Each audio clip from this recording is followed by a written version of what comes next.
狗汉奸，放我华夏者必杀！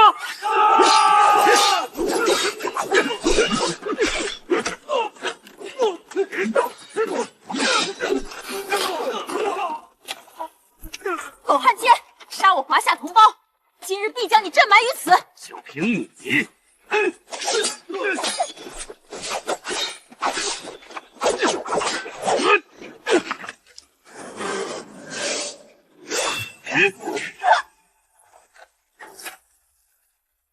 二师兄，你疯了！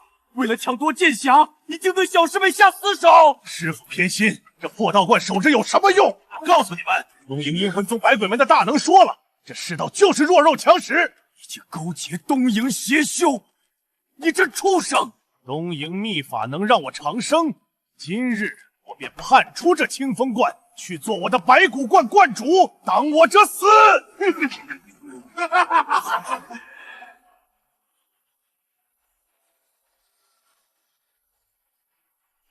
小师妹！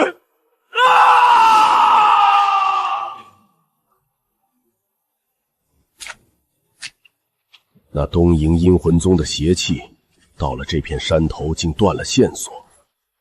二师兄，你究竟藏在何处？再不脱下来，我弄死你！穿越3天，没吃过一顿饱饭，还要被这帮畜生抢衣服，想弄死我，老子先弄死你！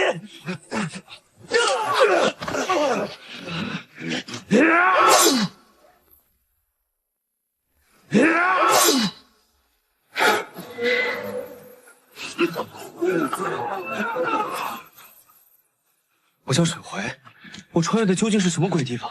小兄弟，没大碍吧？还遇到2个老登道士。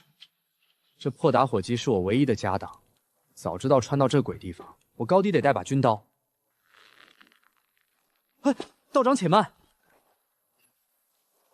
瞧，是这样用的。真是奇怪，竟不含半点灵力波动。内有一丝天雷余迹，外接些许地煞精气。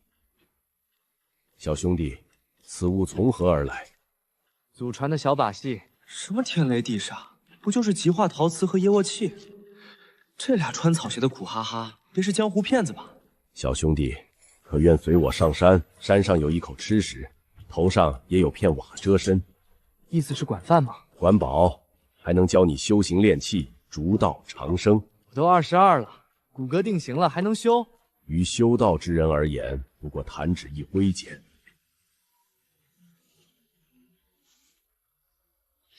好，我上山。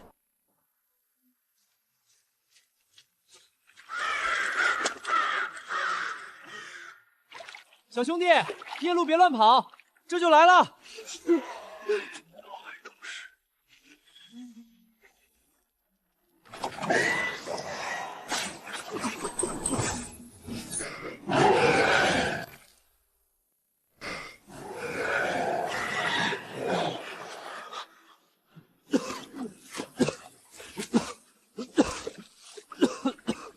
执念未散，借着水影拉人替命罢了。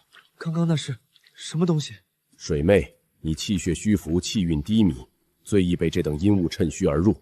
不过遇袭而不乱，反倒将那阴物惊退了半分。你身上似乎有些连你自己都不知道的玄妙。玄妙？刚才那鬼东西掐我的时候，我脑子里好像确实闪过了一幅旧羊皮纸的影子。那到底是什么？不过这世界真有妖魔鬼怪，这老刀也是有真本事的。走吧，早些回关。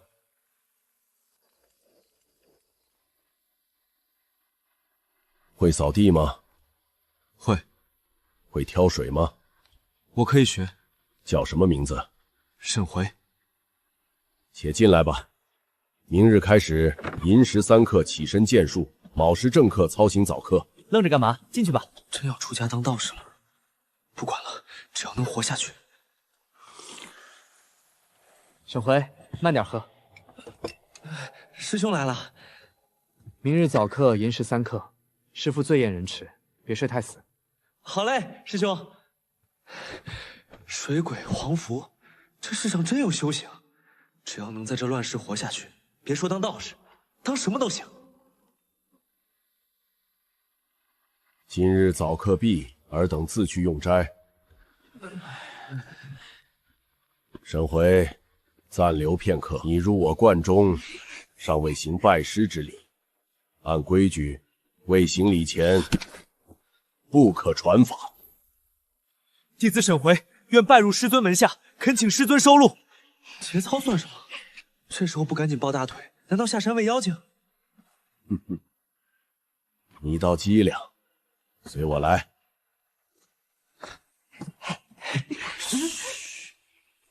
此乃我派开山祖师云路真人。想当年，祖师一手飞剑之术独步天下，继入我们便赐你道号清玄。只是你这一头短发，莫非曾在空门中待过？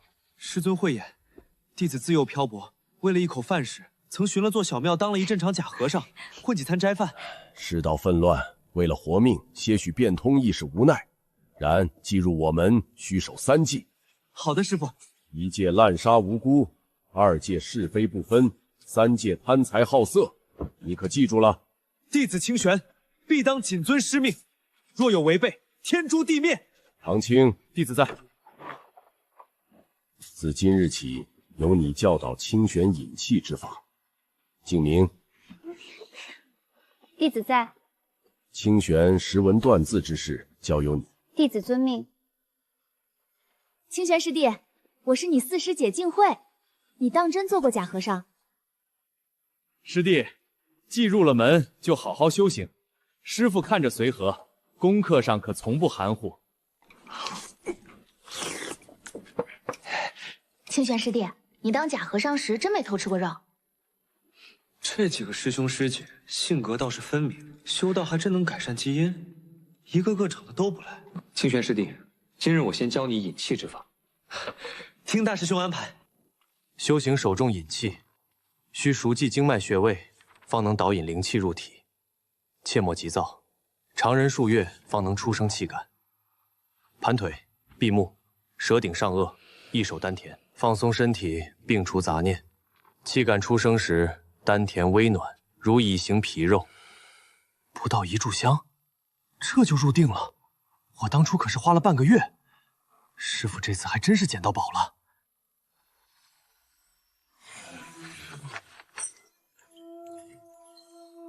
内饰是长这样的，这不就是游戏属性面板吗？清玄师弟，怎么退出来了？可是经脉有滞涩，别急，初练都这样。大师兄，我方才尝试内饰，不知这内饰所见该是何等模样？自然是自身经络图像，难不成还能看出朵花来？你初次内视，模糊不清是常事，能这么快入定，已是万中无一。果然不一样，别人看的是经络，我看的是系统界面。大师兄，我想再试试。好，静心为之，不必强求。分配，讨行点数会随时间自动增加，还直接加点提升境界。金手指，穿越者标配，虽迟但到。哎，醒了！清玄师弟，你可真能做，从晌午到现在，足足5个时辰，一动也不动。弟子初次入定，1炷香便是天赋异禀，师弟简直是100年一遇的奇才。只可惜，如今清风关山雨欲来，暗流涌动，你成了这变数，也不知是福是祸。师姐，山雨欲来是什么意思？你如今实力微末，多思无物，安心修行吧。后山摘的灵果，常时能滋养气血，师弟补补。这果子能增加灵气。师弟，怎么了？好吃。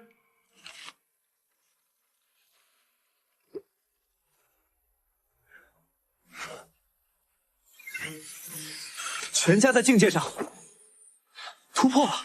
等等，下一个境界要1万点。大师兄，这修行之路究竟是如何划分的？由下而上乃是引气入体，构道筑基，凝钢炼煞，龙虎交汇。师傅修行2甲子有余，如今道基已然大成，只待机缘一至，便可结丹。能秒杀水妹的师傅，才筑基大圆满。修行宛若登天。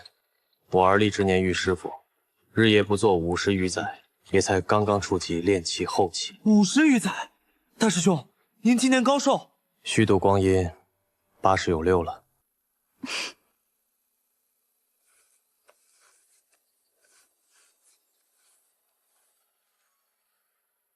清玄师弟，你已入道了吧？师弟有何心事？入道了，师姐。方才在善堂为何不说？是怕青石师弟听了心生不忿？师姐，你我虽为修道之人，但知就是浊骨凡胎，谁能全无比较之心？青石师兄为人敦厚，但纵使他嘴上不说，心里难免会想：凭什么旁人就能轻易得到自己苦求12年而不得的东西？你能如此想，实在难得。你昨夜定是一夜未眠，全在打坐练气吧？这份勤勉已胜过关中许多人。惭愧，汗水是没流几滴，努力全用在吃果子和加点上了。每天能攒10点、1万点，不到3年。大师兄苦修50余年，还在练气后期。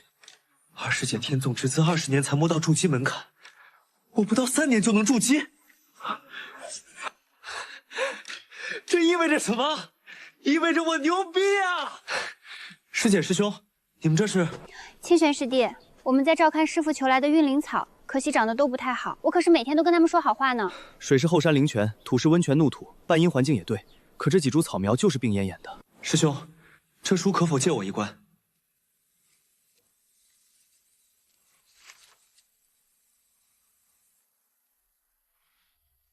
还能直接加点学技能。师弟，确认没事吧？师弟，不会是中邪了吧？师兄，这陶盆将地气隔绝在外，盆中土壤有限，灵气耗尽，自然生机萎靡。对对对，这盆子定是憋着他们了。既然此草喜清灵之气，又需地气滋养，何不直接移栽到后山温泉源头附近？此法颇有巧思，事不宜迟，我们即刻动身。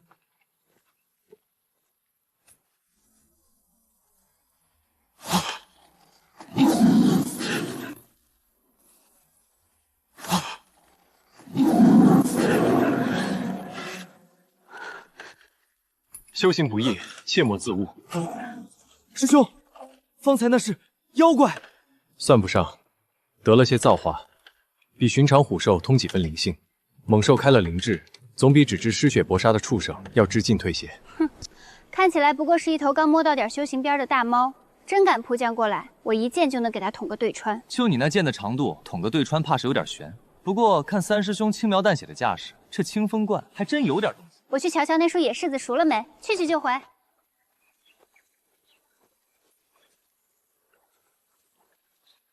师弟若觉无聊，可泡泡这温泉，于舒缓筋骨有益。灵气渗入果然快了一丝。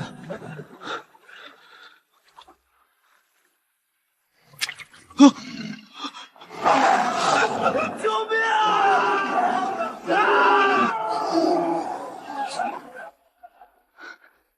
根筋素脸，其性自刚，灵腹无间，睡意难找，睡意难找。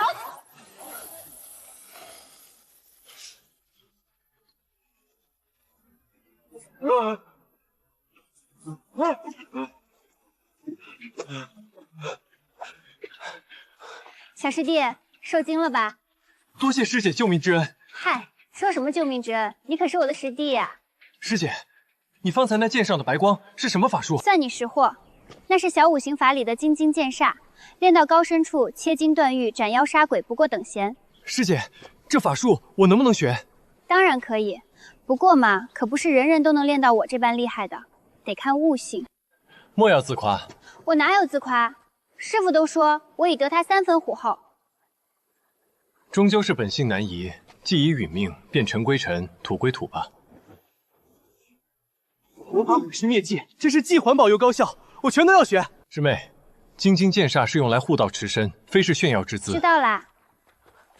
喏，尝尝，刚摘的，可甜了。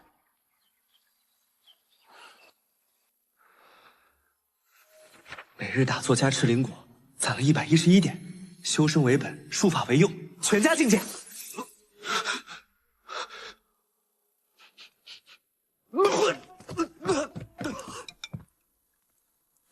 小师弟，你莫不是已经入道了？侥幸入道，真厉害！我当初可是花了整整10亿。好小子，修炼奇才。师弟的粥怎么有肉末？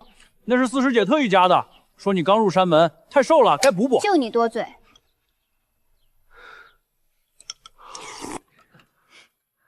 沈辉，你且来一下。师傅，最实用的是这小五行法，你师兄姐各修一门，你初入道途，跟选一门护道持身。多谢师傅。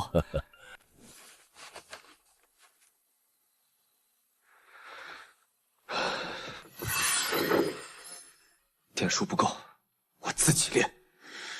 你练。师傅让我来烧火，说看明白柴火怎么烧，火法就明白了。可我还是不懂。烧火不在点火，在架柴，底下泛空，留缝隙。火这东西要顺着它的性子来，不能硬压。顺着性子。控火篇说：一凭七情六欲为柴。我下来，我弄死你！这帮畜生抢衣，穿越3天，弄死我！被吃过一顿饱饭，还要被这帮畜生抢衣。喜怒哀乐，爱恶欲求，哪一样不是最真切的柴火？心念动处，便是火起。师弟，你怎么哭了？一不小心被烟晕了眼睛。小师弟，你这控火之法绝了，不添柴也能炒出这等美味。修的火行之法，耗些灵气罢了。修行之人当清心寡欲，一味贪恋口舌之欲，与俗世之人何异？师姐说的是，可俗话说，饮食男女，人之大欲；吃饭睡觉乃天理伦常，何必强压？行为心意，物累其神，耽于味者，离道日远。师姐这茶为何不取曲中浑水，偏取后山清泉？曲水泥浊，我择泉，非取其味，而未取其清。师姐，这清难道不是一味？若无味，何以辨清楚？你必干之名，行则味之实，岂非掩耳盗铃？你诡辩！舌上有8400个味蕾，皆有食神。真正的修行，不是灭情绝欲，而是面对欲望时保持清醒，一味禁欲，经不起风浪。火候正好。你这个小师弟倒有几分意思。稳妥起见，还须得将他料理干净，以防横生事端。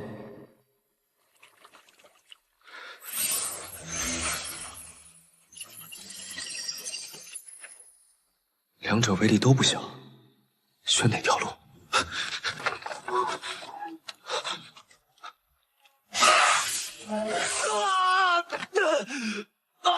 吞我心火，那我便与你鱼死网破。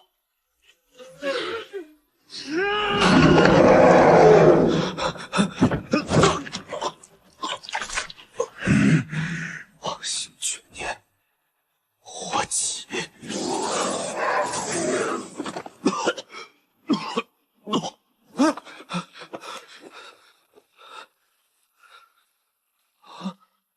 哦，原来冬菇有毒啊！师弟没事吧？没伤，连块淤青都没有，灵剑也全在。两界真火小成，如果昨晚是幻觉，这火怎么炼成的？你在干什么？师姐，昨晚的事。昨晚吃的蘑菇有毒，能乱人心智。师父用符酒将你们如一救下。原来如此，师兄姐们没事吧？晋慧用泥巴糊脸梳妆，大师兄拿剑离地，三师弟对着草纸念经，五师弟叫不醒，最后找到的是你。你的癔症最重。我怎么了？师父给你喝了符酒，然后你念了几句口诀，放了一把火。师父他除了胡子、回帽、头发被烧了不少，其他没什么大碍。那师父没生气吧？师父今早照了许久镜子，早课也没上，让你醒了去见他。他在房里干什么？不知道，偶尔能听见里面传来磨刀的声音。完犊子！很厉害的火。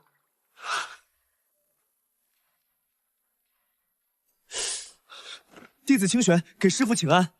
你那火是怎么炼的？弟子昨日在灶房洗碗，不知怎的就……不知怎的，老夫活了100多岁，头一回见人如此厉害的火法。你既然练成了，那就是你的缘法。就是这胡子眉毛，老夫100年清修，头一回搞得如此狼狈。弟子知错，还请师父责罚。罢了，责罚能让老夫的胡子长回来吗？起来吧，你好好修炼，明年开春随我下山，为师托人给你制一身德罗，再购一双云履。弟子多谢师傅。晚膳记得做顿好吃的，老夫倒要尝尝你的手艺是不是有他们说的那么好。弟子遵命。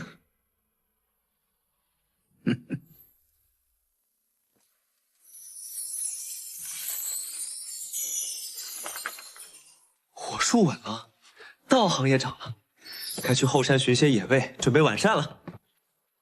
四师姐没来吗？钻进去半天了。今晚有肉吃了。这东西刚想咬我，定是想沾我灵气，就抓来耍耍。快丢掉！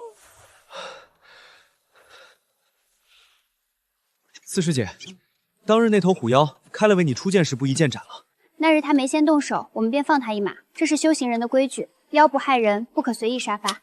那他若以后下山害人呢？那就杀，到时候就是你死我活的事。那虎妖既然已被杀了，为何不带回关里？虎骨虎肉能吃好久。我且问你，吃开了灵智的生灵，跟吃人有什么两样？开了灵智，便皆是同道。你可别逗师弟了。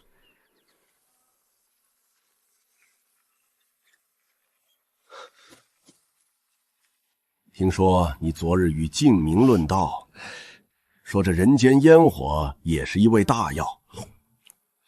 弟子只是随口说说，老夫倒觉得你说的颇有道理。自今日起，老夫不辟谷了。啊！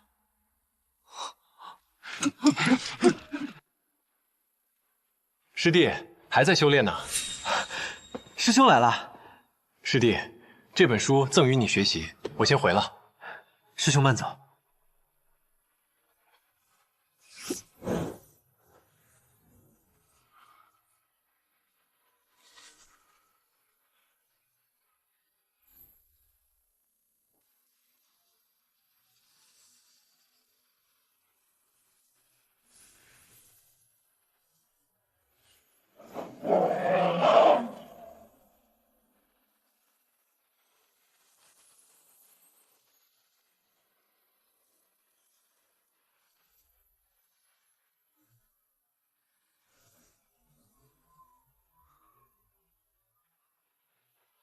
火法主杀法，浮木能呼风，该去后山温泉攒道行了。师傅，弟子明日想去后山温泉，可否不做早课？去吧，你那火法自保无虞。小师弟，明天我陪你去。我知道温泉后头有只灵猫下崽了，正好带一只回来养。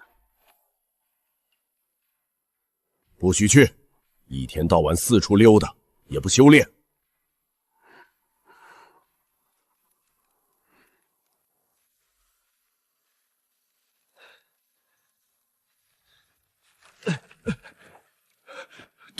多谢道爷，老汉不是存心盗伐关山，实在是没法子了。老赵莫怕，捡些枯枝算不得砍伐，为何不去近处的名山？去不得呀！帽儿岭上出了头恶狼，专挑落单的下手，已经吃了好几个人了。村里人远远瞧见那畜生，他已经能两条后腿站着，像人一样走路了。师傅，那狼妖能直立行走，已吃了数人。能立着走路，便是在学人。这种半成不成的畜生最难拿捏。你下山时，那老人可曾求你出手？未曾。那你又是如何想的？弟子既然知道了，便不能无动于衷，否则往后打坐练气，心难安宁。哼，入门才3个多月，就敢揽这活计？弟子那火行之法，对上他应是够用了。若再等，怕是会有更多人命丧他口。哼哼，行，那你就去试试。师傅答应了，你自己揽的活自己去做。明日让静明陪你走一趟，他认得路。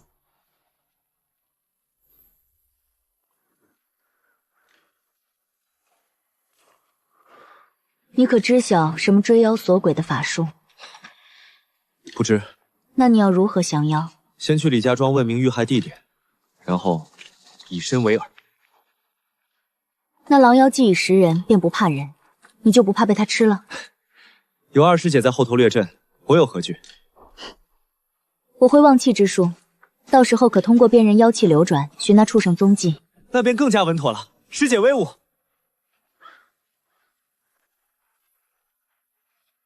道长救命啊！道长救命啊！活不下去了！我那侄孙去猫儿岭打柴，只找回来半拉身子，连屁股都让那畜生叼走了。老赵莫慌，敢问可曾有人亲眼见过那狼妖？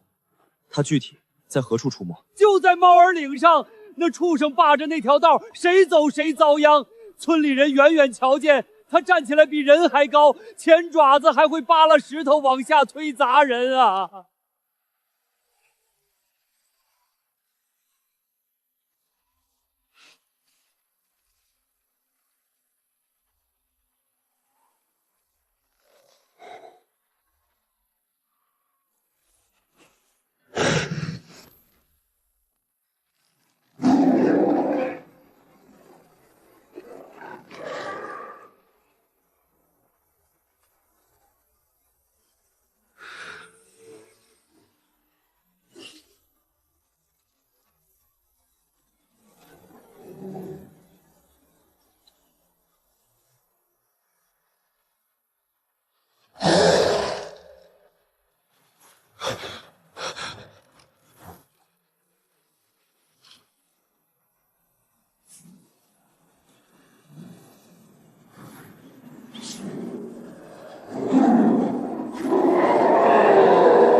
杀一头狼妖，竟长了近300点道行，抵得上我1月苦修。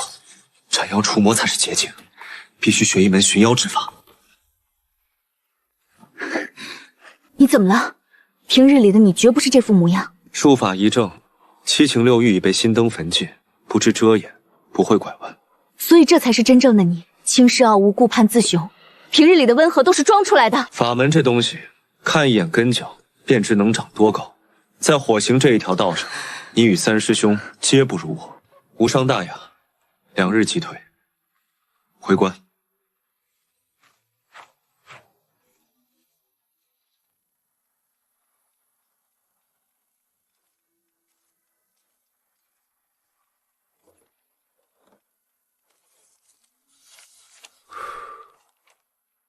那狼妖，你杀的？是。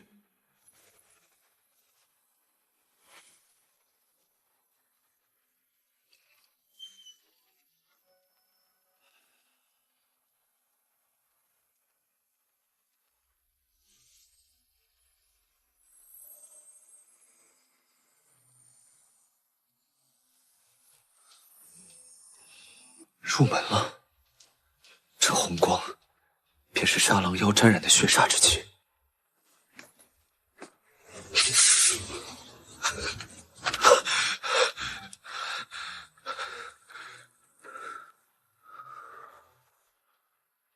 怎么，遇着难处了？这旺气术急需天赋，轻易熬了7、8夜，连门都没着摸。你才看了1夜，不成也是常事，不必放在心上。师父，弟子已入门了。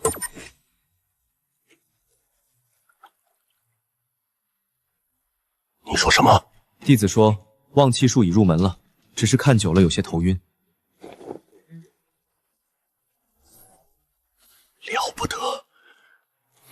行了，为师知道了，出去吧。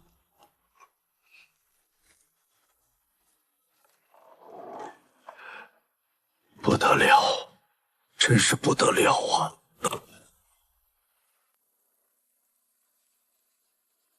看完了，看完了，只看了讲术法和妖物的，讲玄理的没看。放着正经的道藏不看，专看那些打打杀杀的。以后若是与人论道，人家问你《青阳真经》第7卷讲什么，你该如何作答？那师弟便说，在下不解经义，但粗通活法。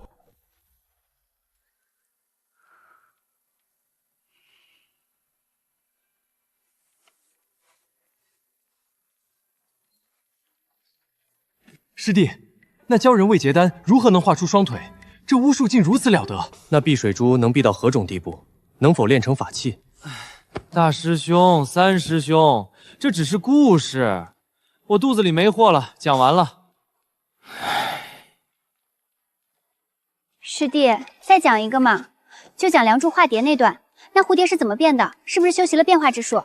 小化蝶得先变成毛毛虫，绿油油、肉乎乎，浑身长毛，然后把自己裹进黏糊糊的茧里，化成一滩黄黄绿绿的浆，内脏、经络全化成黏糊糊的一团，最后再长出密密麻麻跟筛子一样的复眼钻出来。都真恶心！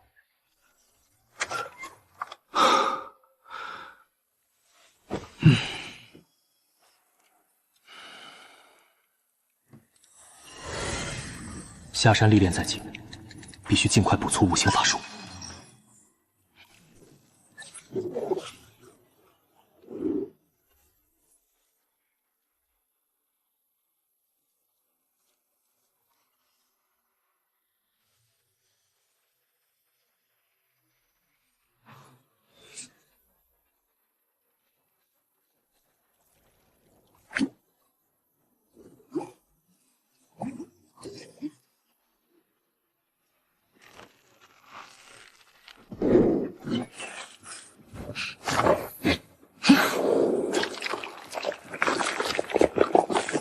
五行俱全，筑基之下，能胜过我的，怕是不多了。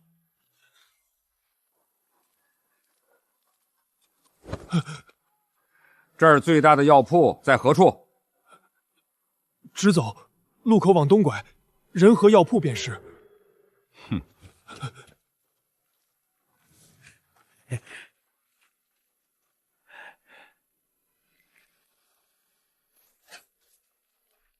出去，出去！这是你们来的地儿吗？就往里闯！瞎了你的狗眼！哎呀呀！原来是贵客临门，这狗日的有眼无珠！二位快请进，不知是看病还是抓药？哼，不看病也不买药，只打听个消息。你们这药铺整日与采药人打交道，可知这附近山中哪里有桃花栈？桃花栈，便是粉红色的雾气沉在山谷里。人若闻了，面色重红如醉酒，不及时医治便要送命。哦，您说的是瘴气呀？有，去年开春有个采药的闻了瘴气，昏迷不醒，脸烧得跟猴屁股似的，最后还是清风观的道爷画了道符，化水灌下去，才捡回一条命。那采药人是谁？如今在何处？嘿嘿。巧了，就是他。这是作甚？老汉什么也不晓得。那地方在七路山和清平山夹着的谷里头，我可没往关山跑，我是从另一边绕进去的，那边不归本县管。关山，老丈有所不知，七路山中有座清风观，在官府挂了名。那山头便被划为关山，寻常人不得擅入。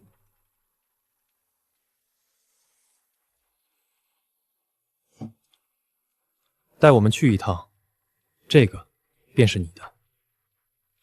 我带，一定带到。带到了，一切好说；若是带不到，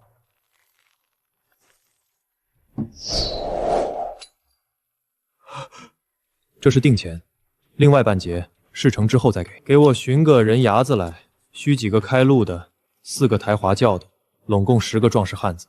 若是敢拿老弱病残凑数，你知道后果。哼！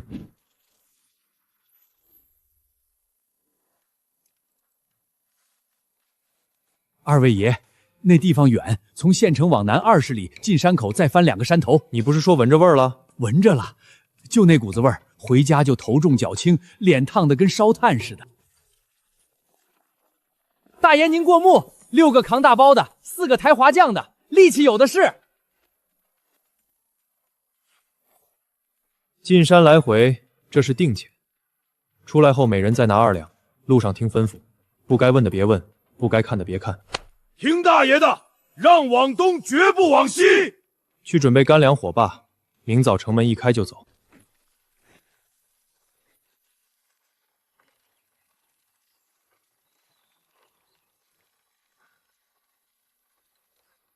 还有多久到？就快到了。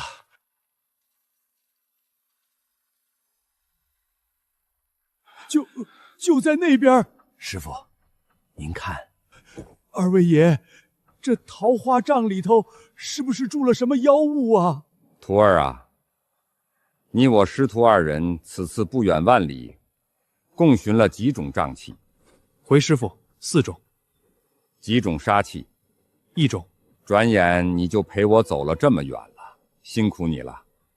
待会儿为师便将这幡子的炼制之法传授于你。你可知道这人死之前的最后一口气被称作什么？回师傅，是阳气。没错，用阳气洗炼阴魂，每逢季初，阴风一吹，便能销魂蚀骨。记反吧。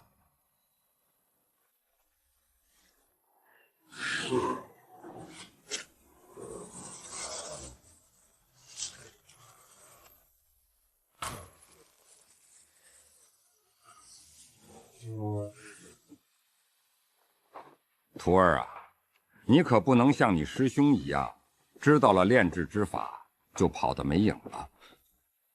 师傅，弟子对天发誓，绝不敢有二心。若为此事，天打雷劈！起来吧，这幡子的炼制，每逢百魂，还需要一道主魂导引，最好是阴魂猛鬼。若是没有，便要用修士的魂魄。弟子明白了。你可还记得这趟出来凑够了多少魂魄？您说过，还差一些便能破1000魂了。是啊，算上刚才这10几道，还差1道主魂。师傅，徒儿跟着您跑了这么远，没有功劳也有苦劳，所以为师才把炼制之法告诉你，往后到了那头，也知道自己是怎么来的。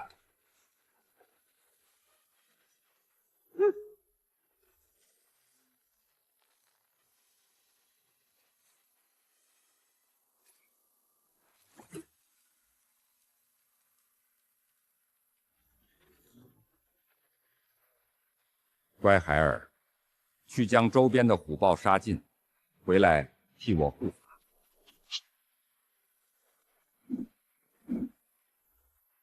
徒儿，你跟着为师学艺9年，根基扎实，魂魄凝练，便成全为师这一回吧。你的魂魄，为师就收下了。正月过半，再等几日春分一至，便要随师傅下山了。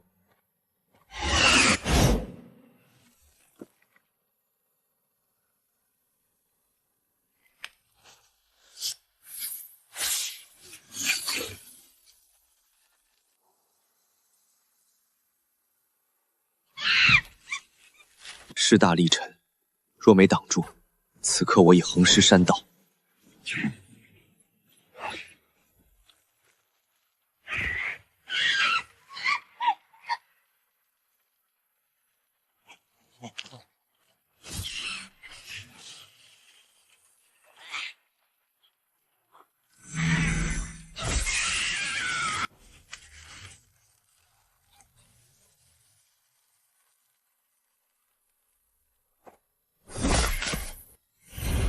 道行长了160多点，断尾白脸，黑毛，食果狐。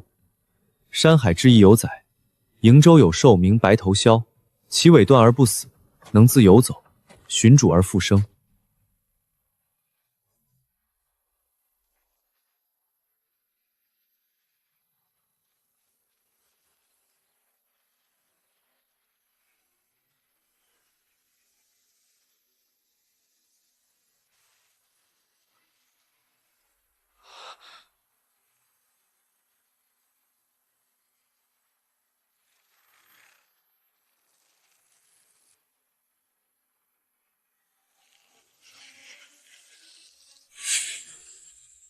道友，快替我挡住这妖物！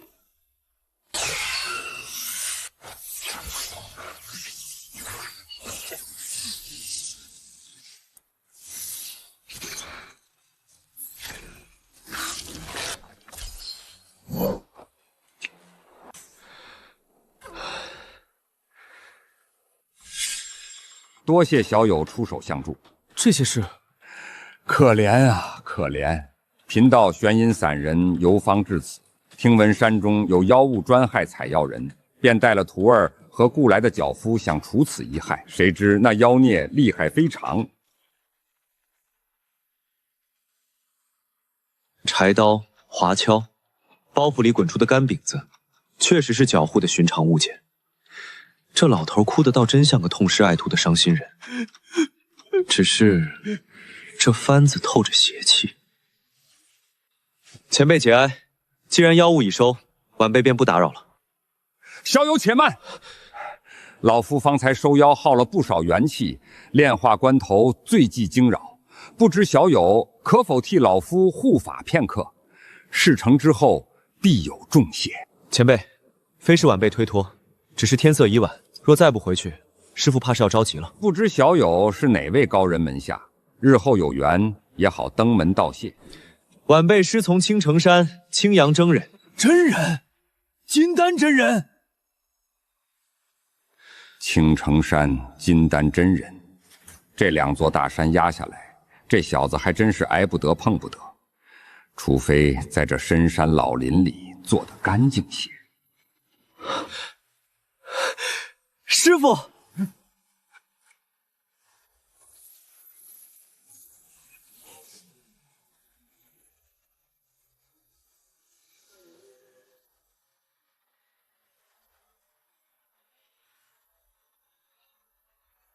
棘手了。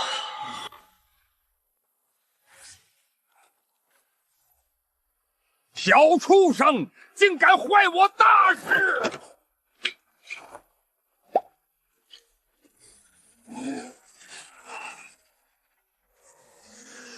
去！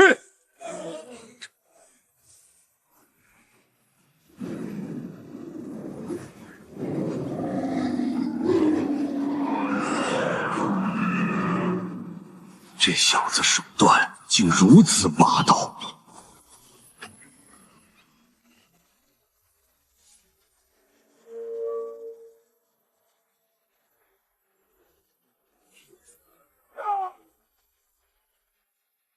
老夫要将你碎尸万段！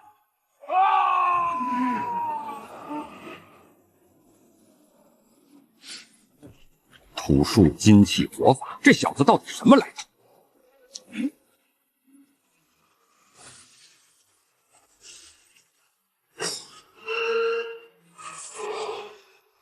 杀！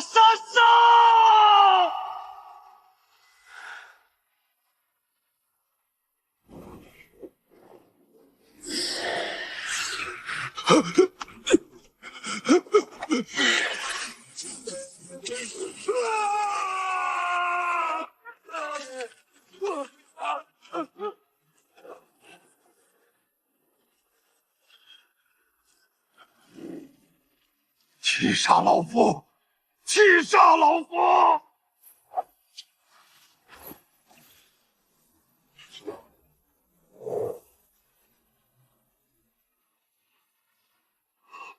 脑袋能缩，胸口总不能也缩进去吧？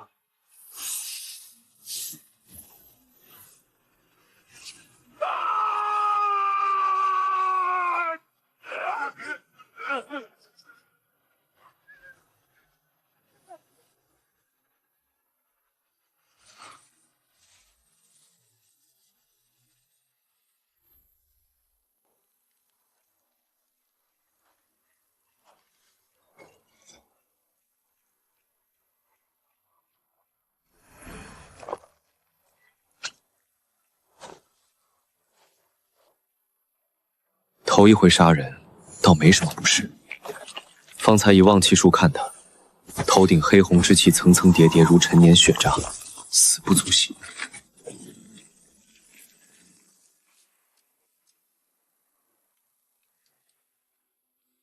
漏行竟涨了1465点，抵得上我4月苦修。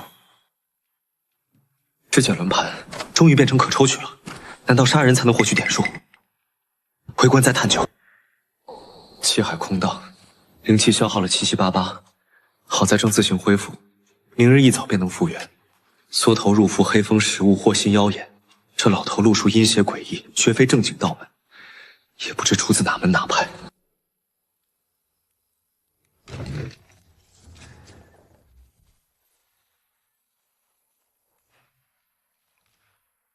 小师弟，这一整日跑哪儿去了？给你留的饭还在灶上温着。去了趟后山，走得远了些。三师兄，师傅歇了没？师傅他老人家今天一直在进屋待着，晚饭都没出来。你找师傅有事儿？有些事想请教，明日再说也不迟。四师姐呢？静慧啊，下午就回了屋，兴冲冲说要画符，别去扰她。得，我先回了，你也早些歇着。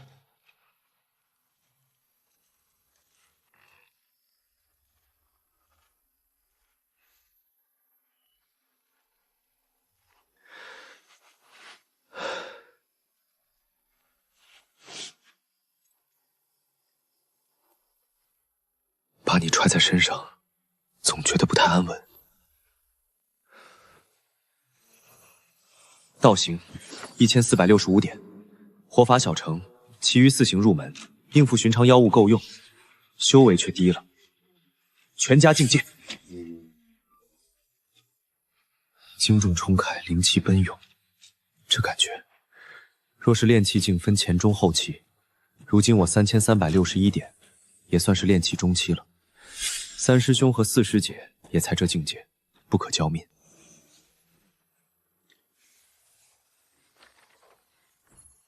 师姐轮盘可抽取，难道能助人成仙？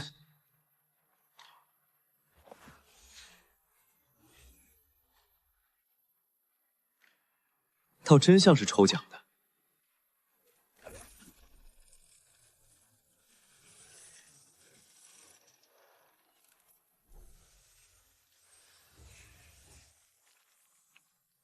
道图，凝尸炼剑。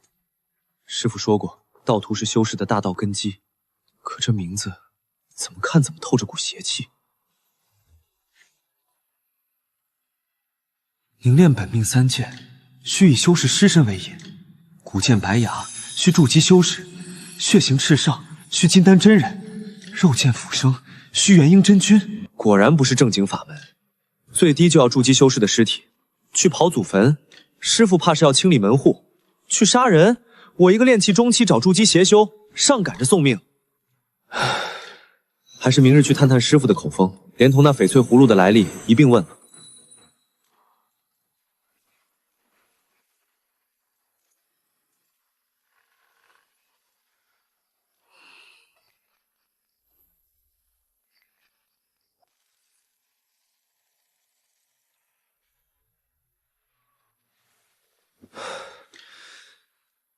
修仙者也会失眠吗？罢了，不如修炼。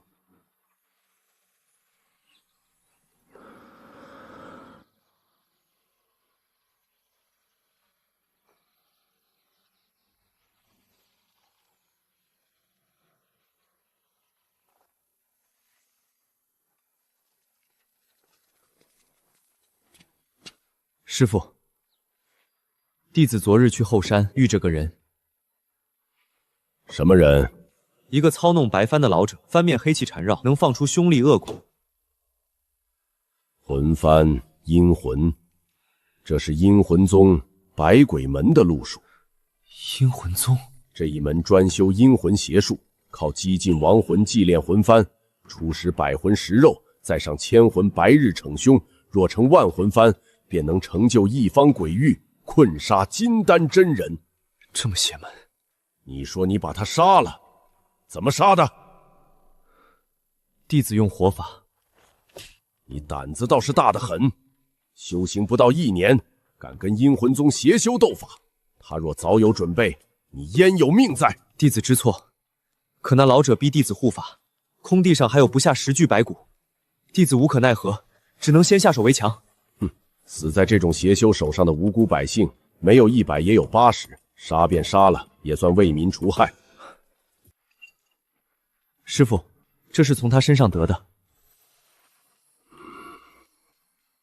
此物有芥子纳千迷之效，能装物件和阴魂，以灵气日日温养，不出一旬便能随心收放。师傅，那人好像还修了一门叫凝尸炼剑的法门，您可听过？这邪门道途还是得探探底。不曾听过，你问这作甚？弟子担心他有师门长辈，想多些防备。无需担心，阴魂宗老巢在东海瀛洲，距此何止万里。不过下次再遇此事，先掂量掂量自己。是。师傅，观中可以有介绍修行门派的书籍，弟子想看看，日后也好知晓邪修根脚。没有这种书，各派秘法哪会写在书上？过几日随我下山，路上慢慢讲给你听。多谢师傅。不过下山前你得去学几手符法。符法？咱们清风观是正经道门，日后行走江湖，总不能见着个撞邪的病人，你也一把火烧过去。弟子明白。学符传的书被静慧拿去了，你去找他。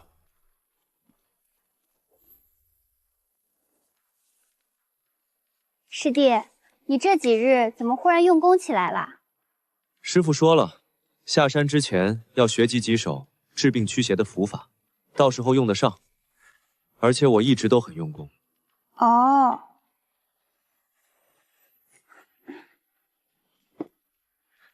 单手定犬桩，遇恶犬追咬，掌心虚化此符一照，便能定住。只需1点修为点。不错，学了。执小儿夜条符2点，学。叠纸鹤寻人送信，烙上气息或8字，灵气催动便能飞去。这不就是前世的短信吗？5点，学。画笔充基术，虚化一元，存降秉耳之形，吞服暂解即可。3点，学。治病驱邪，寻路找水，防身避寿，样样都齐了。这世道，大法术用不上，小法术却正好帮身。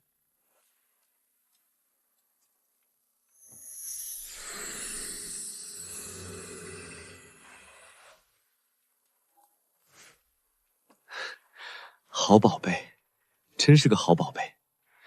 可惜只能装死物和阴魂。这东西躲在里面好几天了，今日非把你弄出来不可。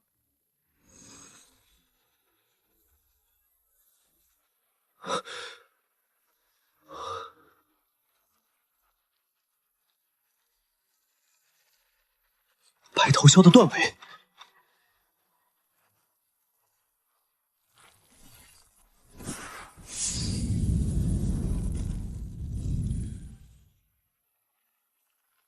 伏龙桩，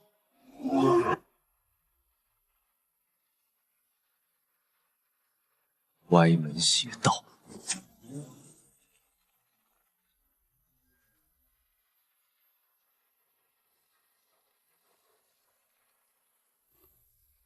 小师弟，快吃，早些动身，免得夜宿荒村。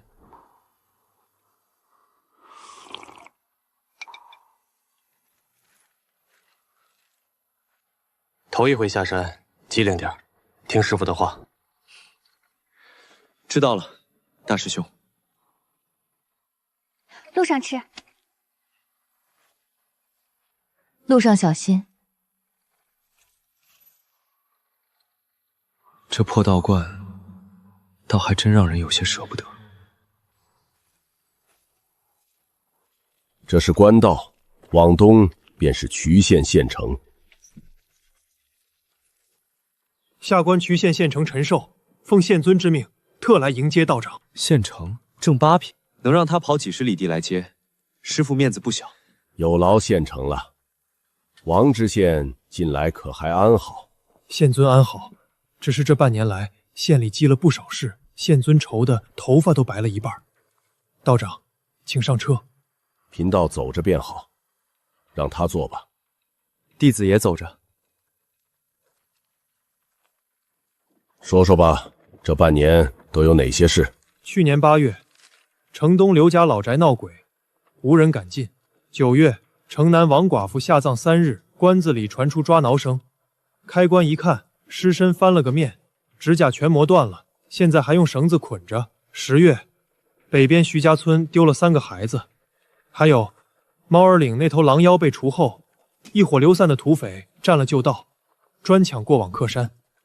那土匪等回关的时候再说。这是博南道上的兵役，这条道通往凉州，往来客山众多。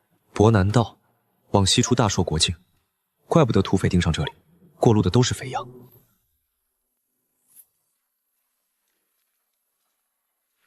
哎呦，继承道爷，给他量量，做一身德罗袍，一双云履。这位道长是我徒弟，关门弟子。这是细麻布200文，棉绫400文，上好素绸1两银子。这是桐华布，用这个。德罗要绣什么文？云雷、八卦、山海。云雷。好嘞。袖口再织些金线进去，要扁的。剩下的算作工钱。师傅竟是个阔气主，为了件衣服下这么大本钱。多谢道爷，10天之内保准赶出来。师傅，这位周老丈是？以前是道路司的支将，怪不得手艺这么贵。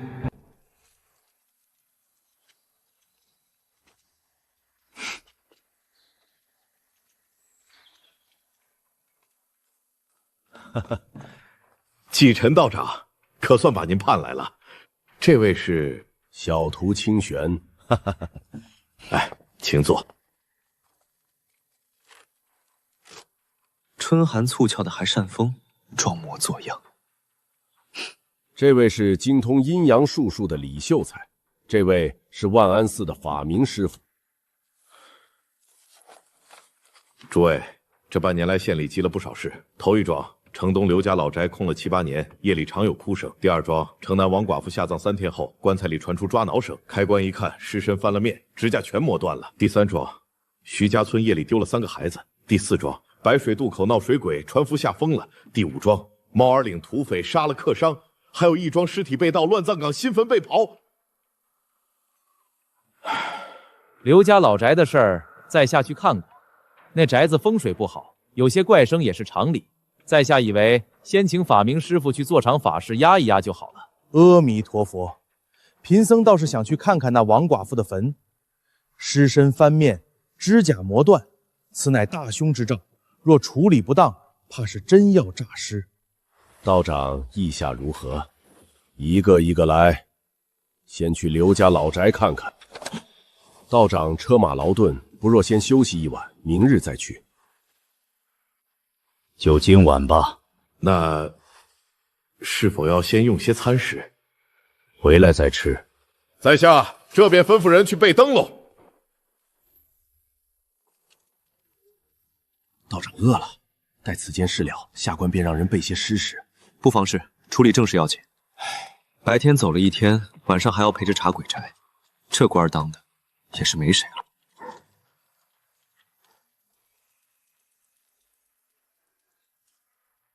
便是此处了。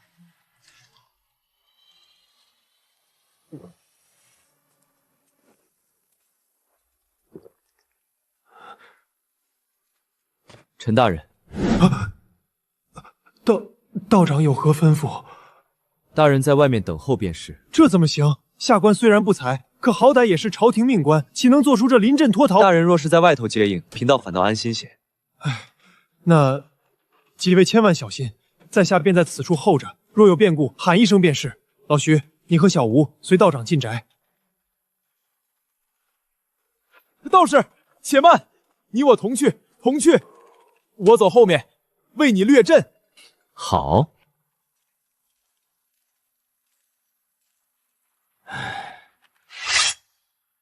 走吧。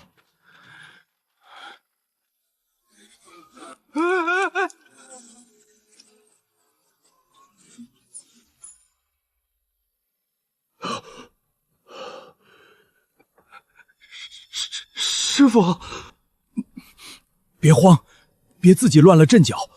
那个继承道爷呢？无需担心。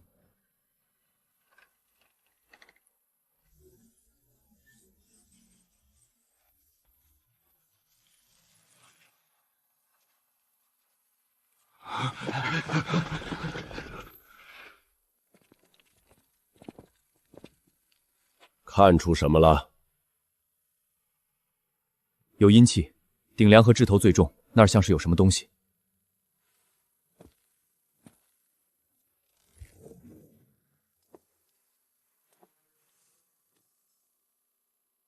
柱底的青砖颜色偏浅，边缘有凿痕，砖缝里填的是烧过的纸钱灰。便是此处，这下面埋着东西。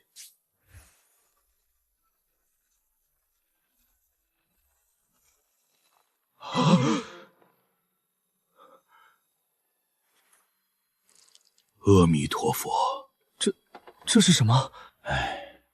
看这骨架，生前分明是个年轻的汉子，怕是当年扩建时失踪的工匠。骸骨紧贴柱脚，被死死压在大梁正下方，怎会埋在这种地方？徐班头，这刘家宅子是什么时候建的？约莫40年前，刘家家主发了财，扩建老宅。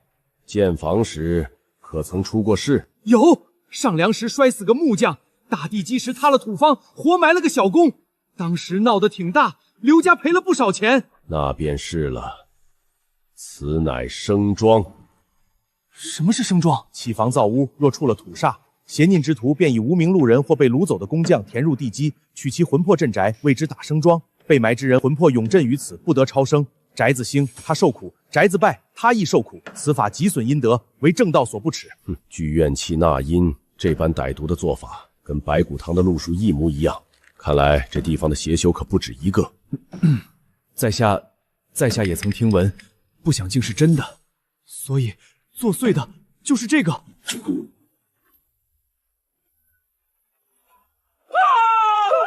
小心！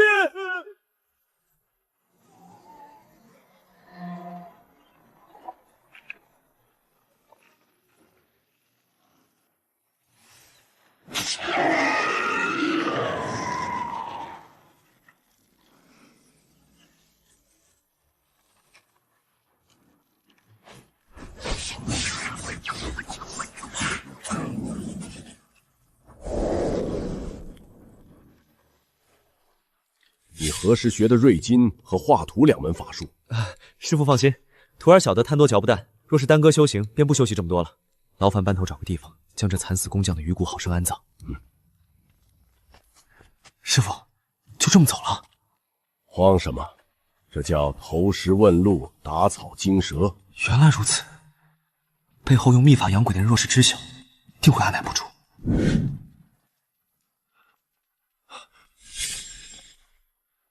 这是宅中鬼魅已被剪除，道长法力高深，在下佩服。下官已在一所备了些吃食，仓促之间简陋得很，还望诸位莫不要嫌弃。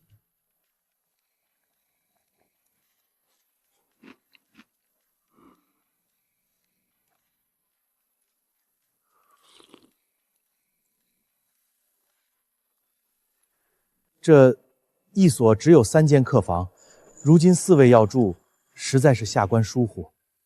贫道与徒弟一间便可。贫僧一间足矣。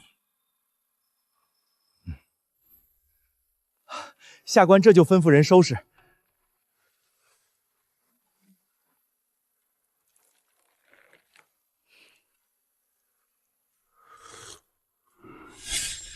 说说吧，还有什么事瞒着老夫？回师傅，弟子修习了小五行法中的所有法术。5门？瑞金、浮木、遇水、画土，都还只是刚刚入门。那你如今可是已到了炼气中期，打通了周身经脉。下山前2日刚突破的。那便好。睡了。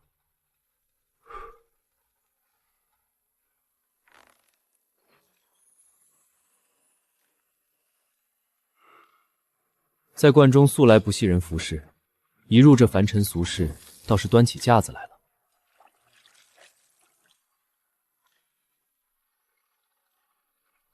道长，一成大人问何时用早膳？不急。这粥凉了，换一盆热的来。是是是。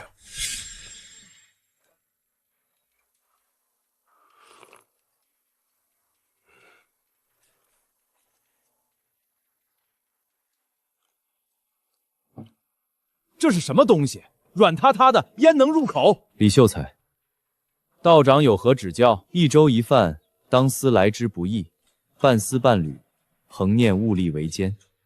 意思便是，我瞧着酱瓜挺好，你最好捡起来吃了。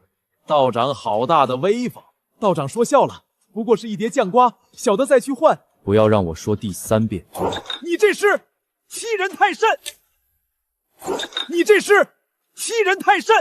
我敬你是出家人，给你几分薄面，你倒蹬鼻子上脸了。不过是一碟酱瓜，我便是扔了砸了，与你何干？与我何干？我且问你，这瓜从种子落地到腌入坛中，农人要流多少血汗？连这盛油勤俭破油奢的道理都不懂，你读的是哪门子书？我浪荡江湖多年，见过饿殍满地的荒年，也见过易子而食的惨事。行的事倒也罢了，唯独这浪费粮食，我忍不了。你待如何？难不成还要消了我的功名？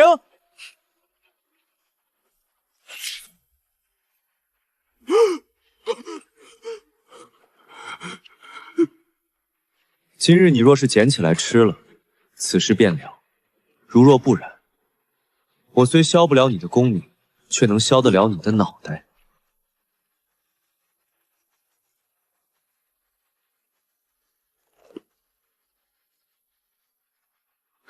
行了吧？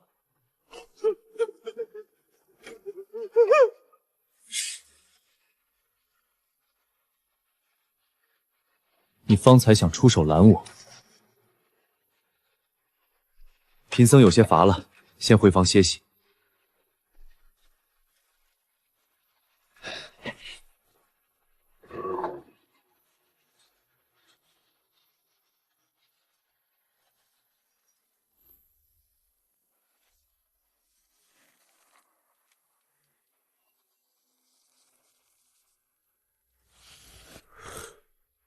你怀疑那秀才有古怪？昨晚同席，他虽交劲，却还算知礼。今日一早却处处拿枪做事，太像演的了。许是昨日折腾累了，今日不想装了。他官言抓色很有一套，见我面露不悦，却置若罔闻，如此做派，倒像是有意生事。所图为何？许是想惹起冲突，待会儿去处理那寡妇时，他便可寻个由头推辞不去。若我所料不差，不出一炷香，他便会遣人来说不能同行。二位道长，那李秀才方才说忽感风寒，头疼的紧，怕是不能跟几位去张家村了。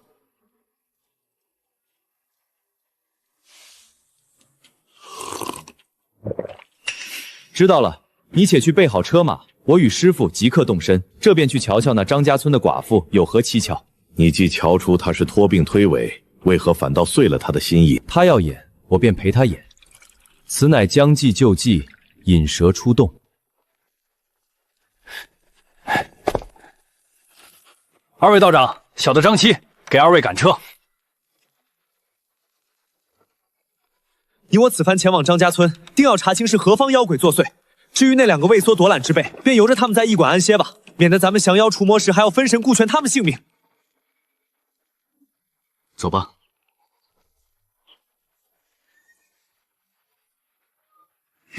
让让让让！接下来你又准备如何行事？他既装病躲着，必是要做些隐秘之事。咱们此刻便折回驿馆，探探他的底细。张七，且转道去西市文庙街，我与师傅要买些黄纸朱砂备用。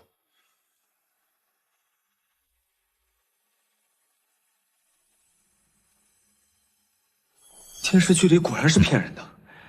别费劲儿了，里面没人。没人？没人好啊，没人正好办事。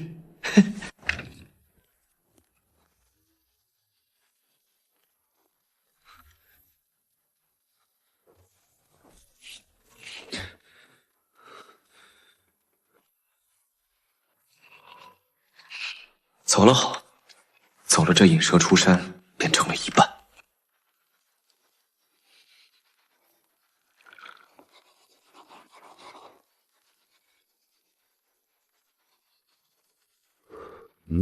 寻踪之术尚属文府，怎的不用朱砂？他刚走不远，气息尚热，这墨即可，用不着朱砂。手折魂，再折宗，三折双翼忽成风，尾折定，心念通，纸鹤运灵人自逢。起！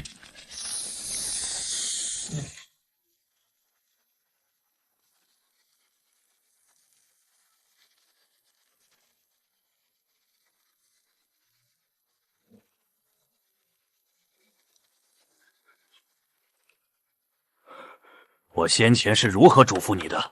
无事莫来寻我。你这般贸然找来，就不怕引火烧身？我又何尝想来？可那两个道士着实厉害，刘家那阴煞鬼物眨眼便被其收拾得干干净净。我瞧着他们手段，心中怕得要命啊！今日在驿馆，我故意寻衅装病，好不容易才脱身至此。那道士恐怕已经瞧出端倪，再不想办法，咱们的事早晚要败露。废物！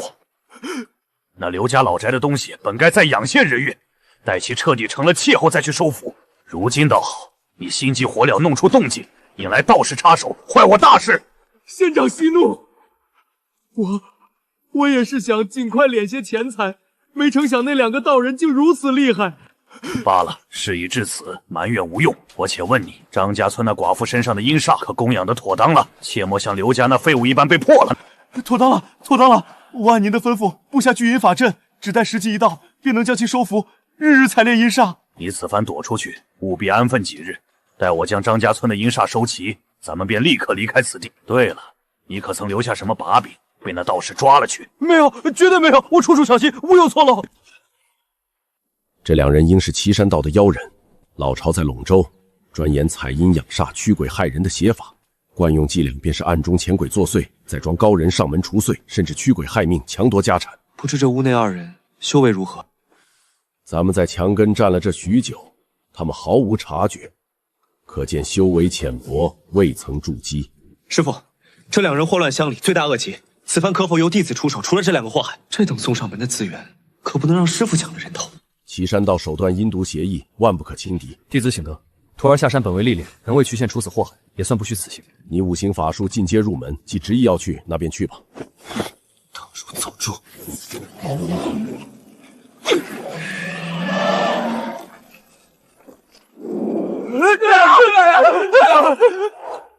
什么人？哇！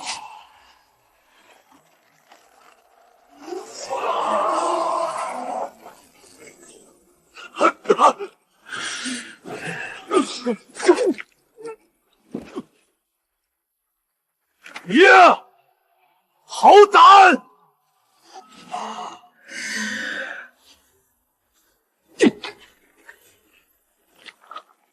闪回！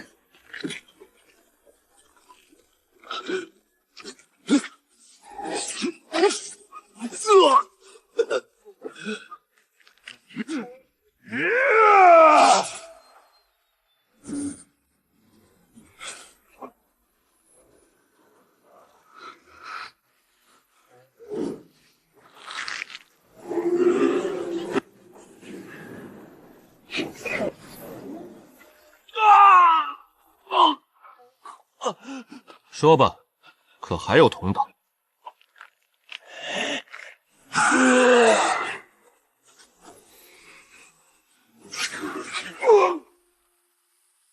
同党啊！岐山道上上下下哪个不是我的同党？便是我死了，教中也自有高手替我报仇，你又杀得了几个？原来如此，能杀一个，便是一个。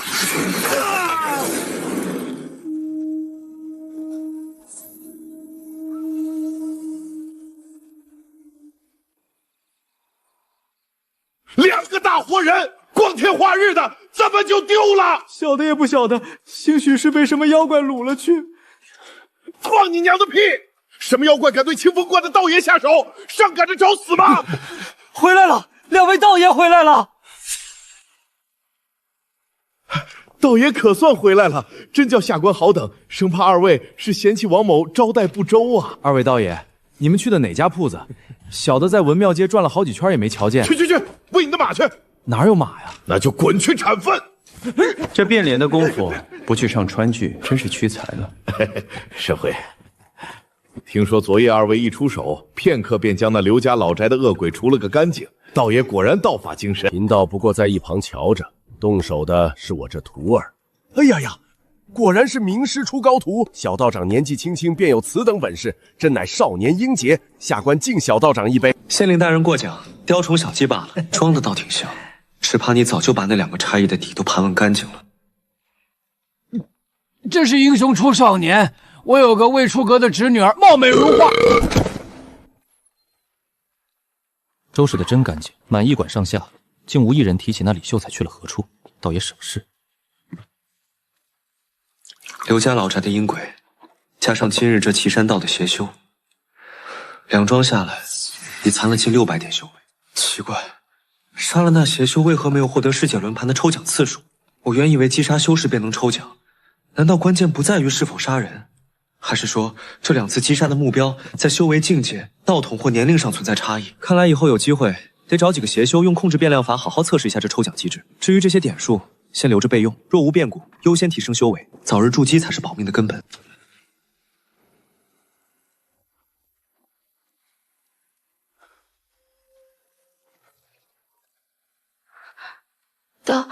姑娘此来所为何事？奴婢得了县令大人吩咐，给道长送些被褥衣物，夜里凉，怕道长冻着。食盒里是点心，给道长垫垫肚子。道长可还有什么吩咐？奴家今夜就在外间伺候着，若需端茶倒水、驱赶蚊虫，只管唤奴家便是。不必了，我这里没什么要忙的，你先回去歇着吧。道长一路辛苦，奴家给道长打盆热水来泡泡脚可好？不必，请回吧，我要修行了。这天都黑了，还修什么行呀？道长还是早些歇息。那可否需要奴婢来助道长修行？我修行时需静心凝神，外人在侧多有不便，请回吧。道长可真是铁石心肠。那奴家这便去了，道爷若改了主意，换一声便是。去。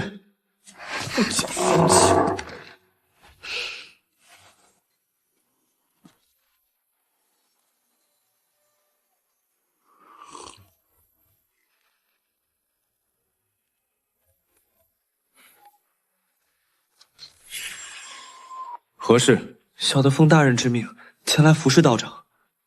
他妈的，县令这他娘的是什么意思？送走个丫鬟，转头送个男的过来。回去告诉你家大人，贫道修行之人，不近俗物，更不需人伺候。若再遣人来扰我清修，便莫怪贫道不客气了。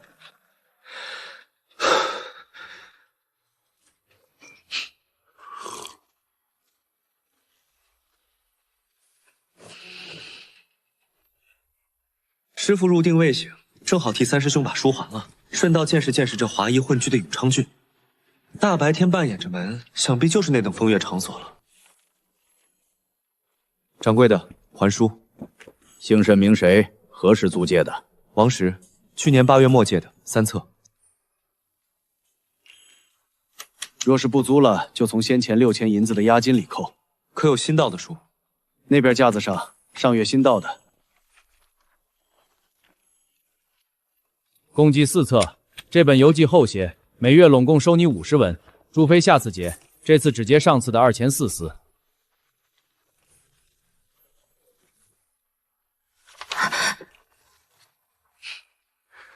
怪不得叫香雪书斋。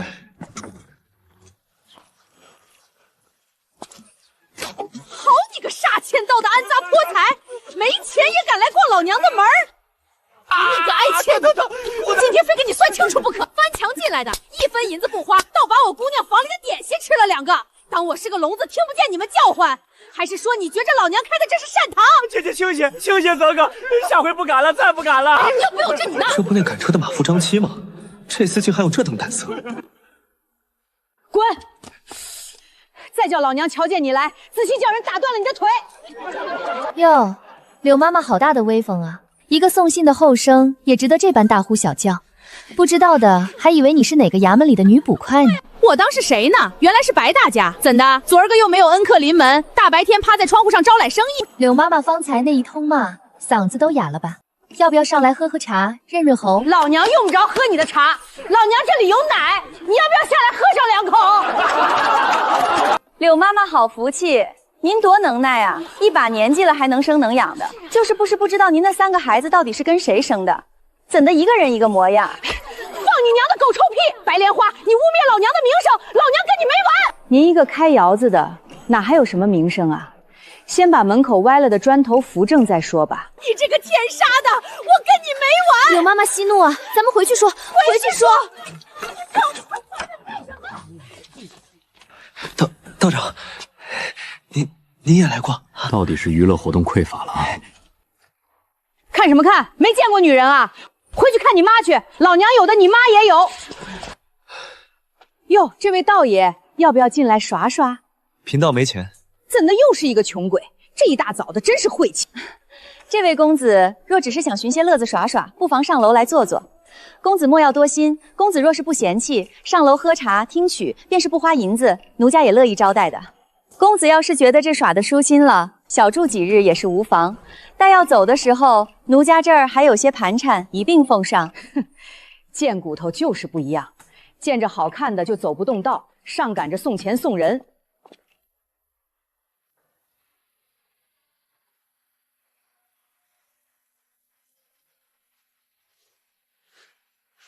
道长，请留步。敢问道长，可是清风观来的？道长救命！我家少爷中邪了，逢人就咬，府上请了好几个郎中都瞧不出惊邪，求道长分发慈悲，随小的去府上看看吧。你家少爷？哪一家的少爷？城东徐家的。咱家老爷是做茶叶生意的，在这衢县也算有些名头。道长若是不信，随便找个人打听打听便知。前头带路。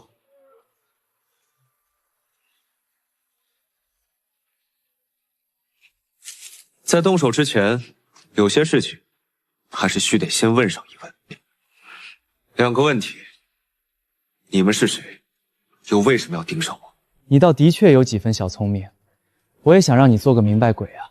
可惜，为确保万无一失，还是等你死了之后，我再告诉你吧。既然贫道都是个要死的人了，怎么着也不能让我做个糊涂鬼吧？既如此，那你们且记好了，贫道沈回乃是七鹿山清风观继承真人座下弟子。道号清玄，这些我们知道。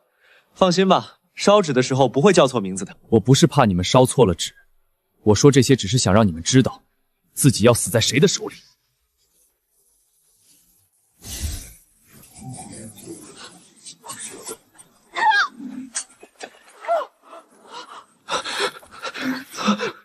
你掐诀太慢了。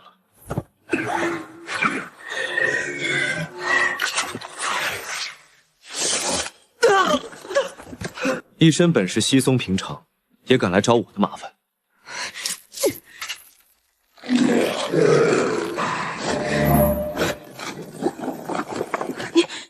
你还会土法？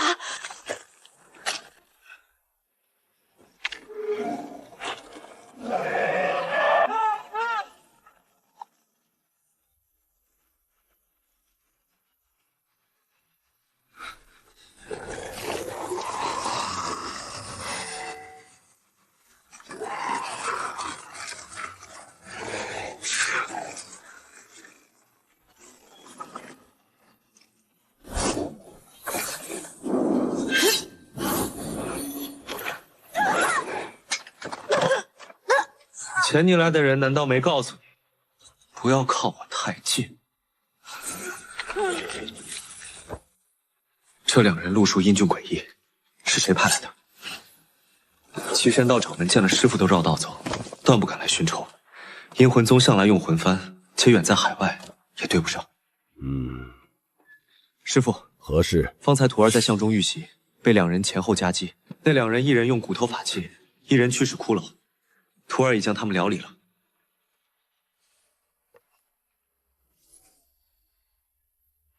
不是岐山道的人，那是炼尸宗白骨堂。白骨堂，我这一辈师兄弟共有4人，那其余2人呢？大师兄死后，你师祖曾将2师兄当作传人培养，可惜他心术不正，终究走上歧途。小师妹便是死在他手上的。师傅临终前将剑匣传给了我。二师兄觉得师傅偏心，当着灵位与我大吵一场，当晚便判下山去。他下山后自立白骨关，没过多久又拜入炼师宗，摇身一变成了白骨堂堂主。今日来找你麻烦的两人，便是你那二师伯派来的。原来师傅那一辈竟有这般血海深仇，这手刃同门的二师伯，如今竟将手伸到了我头上。该来的总会来，他忍了这么多年，如今终究是忍不住了，说明他已时日不多，你也无有备担心。那人修为虽强，可与我相比也不过仿佛。就在昨夜，我已寻到了一丝破镜的契机，不出3年，我必能结丹。真的？岂能有假？为师在筑基境界搓磨了将近100年，如今契机圆满，结丹亦是应有之意。整个大朔西南，金丹真人屈指可数。若师傅结丹，清风观便算真正站稳了脚跟。那师傅赶紧继续打坐，莫要让那感觉溜走了。剩下的几件事儿，便让徒儿来处理。若是遇到实在解决不了的麻烦，再来请师傅出马。带上他，若是遇到解决不了的麻烦，便打开剑降。徒儿带走了，若是有歹人寻来，师傅您拿什么斗法？老夫剑术虽强，可一手5行术法也是不弱。金丹不出，便是当真打不过，逃跑也还是没有问题的。我知你心智坚定，遇事果决，可你也要记住，真遇到了要命的场面，该低头便低头，逃跑不丢人。我观你那火法虽然凌厉，可似乎对你的性情有些影响，时间一长，是否会乱你心智？不会，只是竭力催动过后，会有2、3日的功夫，性子变得有些冷淡。那也要好生控制，否则平日里性情起伏太大，旁人瞧着还以为你是个喜怒无常的。师傅放心，徒儿醒的。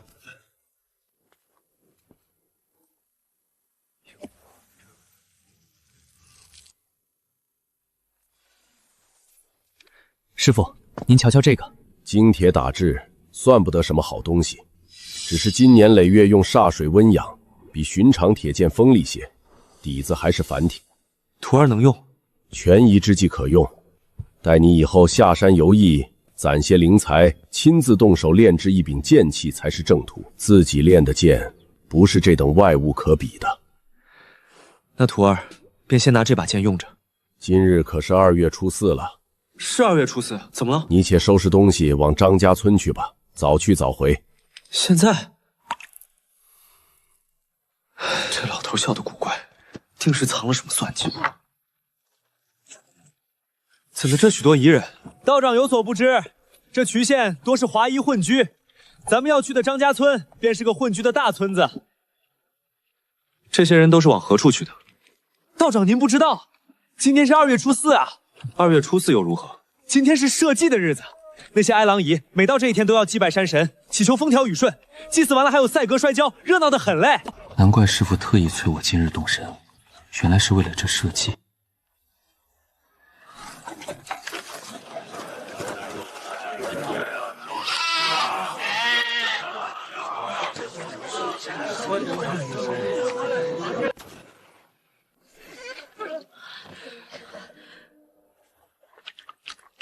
灰蒙蒙的，不见半分灵气变动。这防虫除害的功效，怕是大半都在人心，纯属心理作用。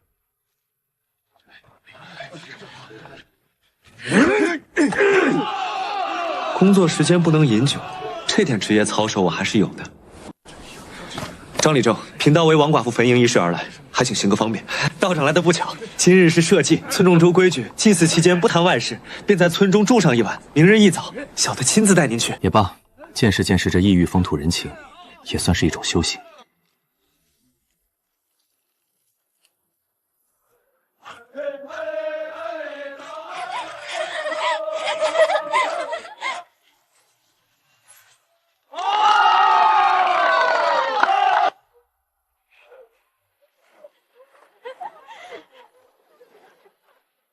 这是在做什么？道长不知道，这是姑娘们在挑男人呢，看中谁就把发带或锦缎送谁，纯粹而又美好。别人送的，还是你抢来的？当然是送的，但我张七心里只有流云馆的小翠一人，旁人那是瞧也不会瞧上一眼的。不愧是1分银子不花还要吃人2块点心的能人。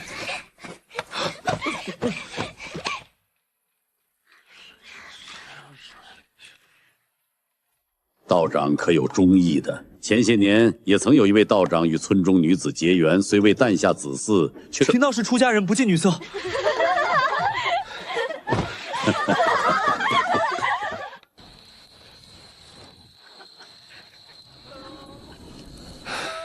修行啊，修行。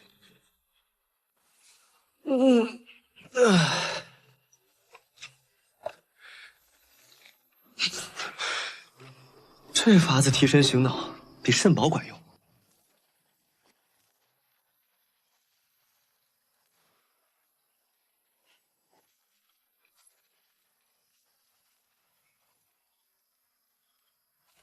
道长，早啊！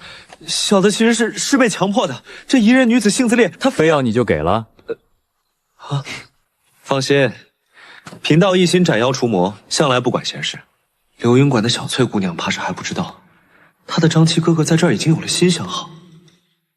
贫道今日去看那寡妇的坟，你若想回县城，可以先走。不回，回去又要被叔父派差事，在这儿多好，有吃有喝，还有跟上。刘家老宅抢阴鬼，张家村又来凑热闹，这和尚3番4次抢贫道的修为点数，好大的威风！法明师傅，巧啊！阿弥陀佛，沈道长，确实巧了。二位既然都是王寡妇的事来的，便一道去吧。那寡妇姓王，早年逃荒来，被爹娘换了几斗粮，卖给村里一个叫郎和的病秧子一人。病秧子他也肯？换了粮，爹娘觉得值，婆家觉得值，谁管他怎么想？和自己同样悲惨的人多了。那些难言的苦土也就变得能够忍受。郎和没2年就死了，留下个儿子。王寡妇拼了命拉扯大，看着挺壮，谁知7岁那年下河淹死了。自那以后，王寡妇就有些疯了。她公婆指着她骂丧门星，动辄打骂，日子过得不如猪狗。她是怎么死的？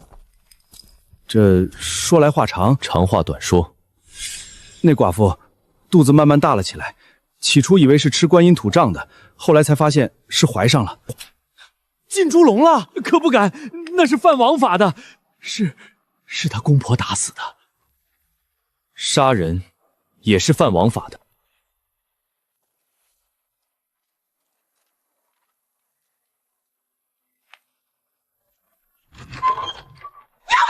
你这老贫婆，好没道理！道长来替你消灾解难，你倒好，门都没进便骂上了。进去看看。好重的腐臭味。棺材不错，哪儿来的？问你话呢？棺材哪儿来的？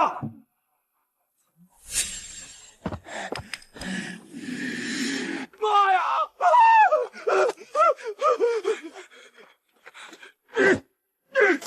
你要干什么？这位是县尊请来的道长，是来给你家消灾解难的，反了你了！问他，棺材哪儿来的？抠出来呀！他说是他们自己买的。你家连个正经门板都没有，买得起这么好的棺材？就算买得起，你们舍得给他用，糊弄谁呢？早理正业弄我过来。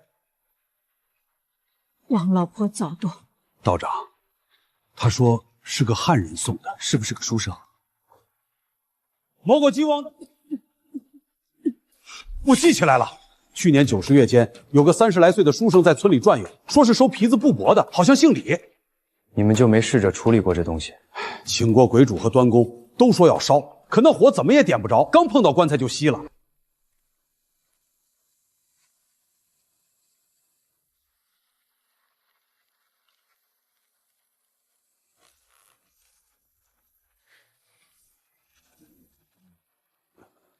道长，您这难道也没有办法？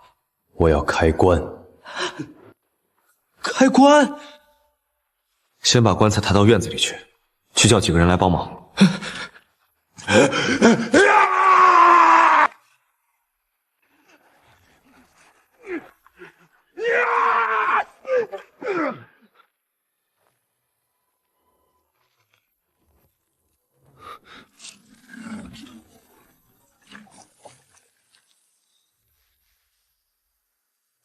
这只是做了有意截断家的断。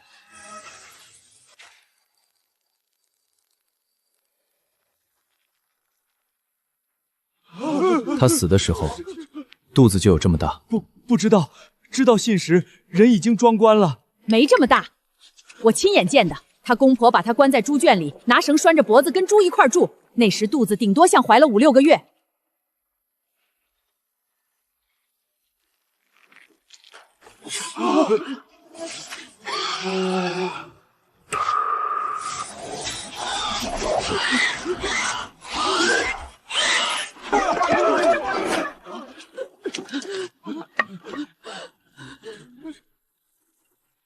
取黄纸和朱砂来。贫道固然可以一把火将其烧个干净，不费什么力气。可办事须得有始有终，所以贫道画了一道连心符，准备看看这孩子的书妻到底是谁。去。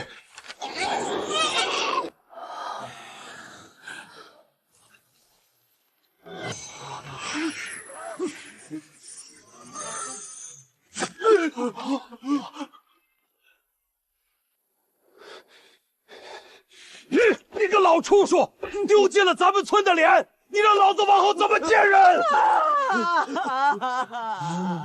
还有脸哭？好好一个人被你们逼死，老天爷看不过眼，叫道长来揭你们的皮。这寡妇的事，县尊是知道的。李正最好看住这两人，莫让在衙门来人前跑了。道长放心，跑不了，拿绳绑了，送官。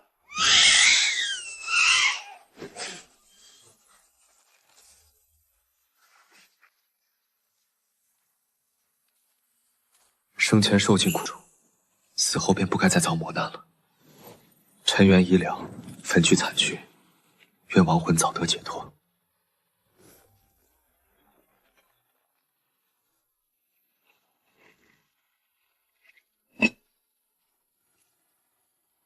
哦么。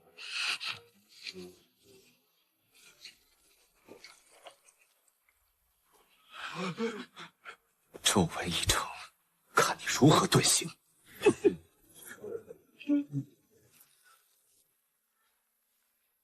阿弥陀佛，道长道法精深，贫僧佩服。大师谬赞，贫道有一事相求。道长请讲。接下来还有几桩事：李家村丢孩子，白水河闹水鬼，义庄丢尸，乱葬刨坟。贫道想请大师同行，彼此有个照应。贫僧修为微末，只怕难以帮上忙。两人一起，总比单打独斗强。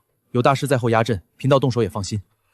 那位李秀才，道长可知下落？那人是岐山道妖人，刘家老宅和今日这事都是他在作梗。贫道已经为民除害了。既如此，贫僧恭敬不如从命。那便这么说定了。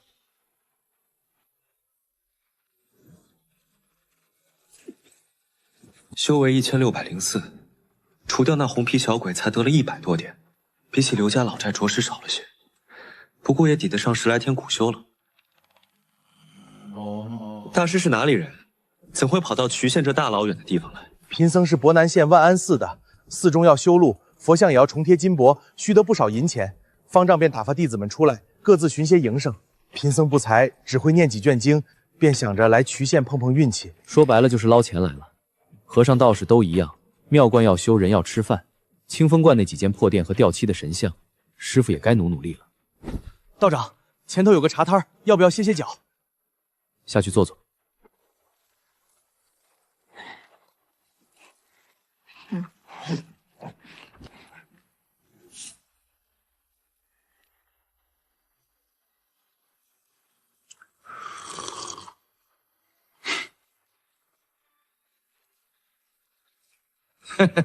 和尚和道士凑到一块儿，可真是稀奇。喝那粗茶还得乖乖掏钱，背个破匣子装模作样，装什么大尾巴狼？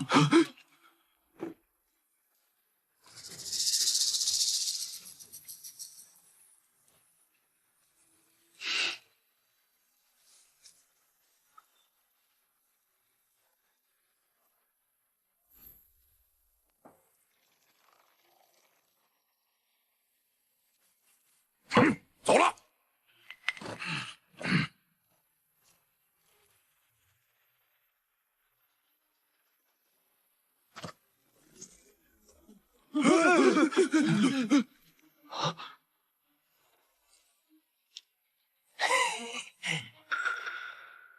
把账结了。多少钱？3碗茶水，7个饼，一共33文。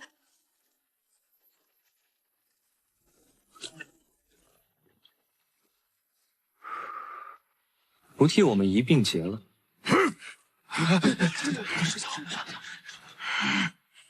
好。哎，等等，别急啊！麻烦大娘再给咱装几个饼子，路上吃。你方才给的钱够不够呀？够了吧？道长，得饶人处且饶人。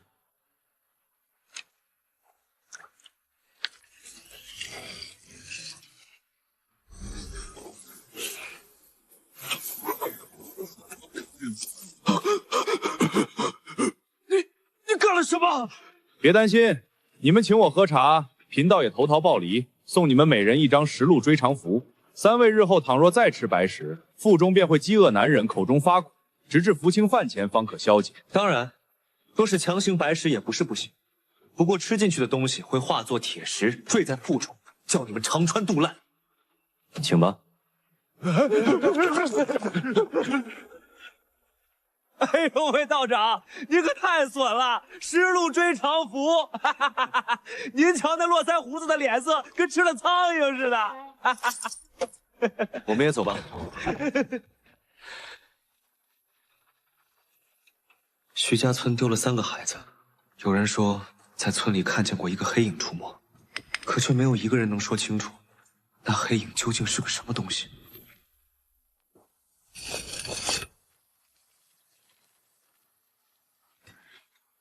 丢了3个，2男1女，都是傍晚天当黑未黑时丢的。该找的地方都找了，县衙捕快也来转过，这事儿都过去3、4个月了。道长这时候来，这3家分别住在何处？村东、村北、村西各一户。时日久了，心气难免会淡，不过无所谓，我只要找出罪魁祸首，料理干净，拿了修为点数走人便是。告辞。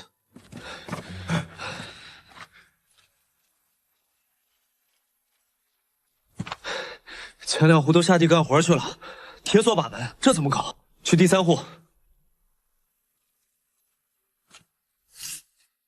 贫道清风观清玄，为寻丢失的孩童而来。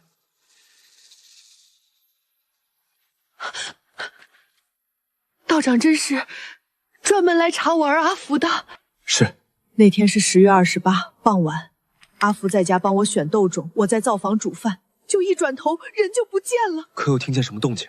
门是虚掩的，什么动静也没听见。我以为他出去撒尿，找了一圈才知道人没了。阿叔，你是来找我哥哥的吗？是。那天有人喊哥哥的名字。哦，你听见了？有个黑影子站在那儿喊哥哥的名字，哥哥起先没听清，走到门口去听，也就没回来了。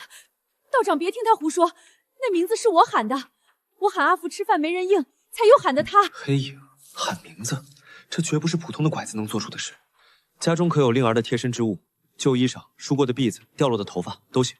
衣裳都洗过了，头发没有，牙齿行不行？行。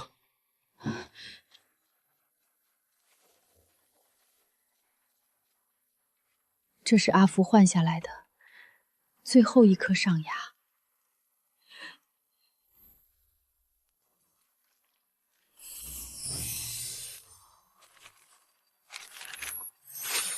纸鹤寻踪符的范围不过30里，过去3、4个月，本以为找不到，没想到竟真飞起来了。那孩子离这儿不到30里，我们去寻，你且在家等着。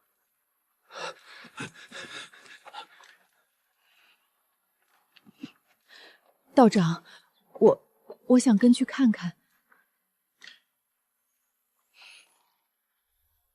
还有多远？就这么腿着去？骡车还停在村口呢。骡车赶不进这路。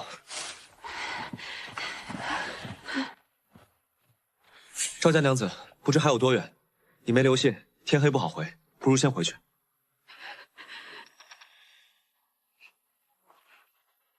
来，舒舒吧，让你娘歇歇。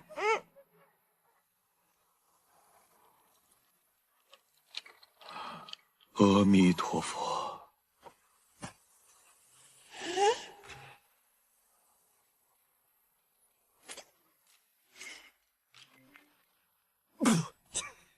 楠楠，不许这样。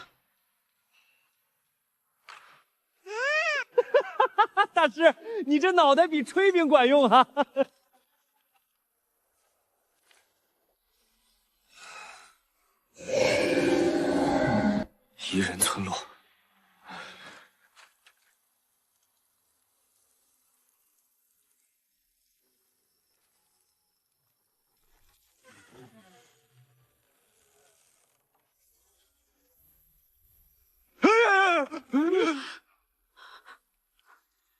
活物有生气，死物有阴气，妖物有妖气。这东西身上只有一团浑浊的人气。别怕，是个坏人。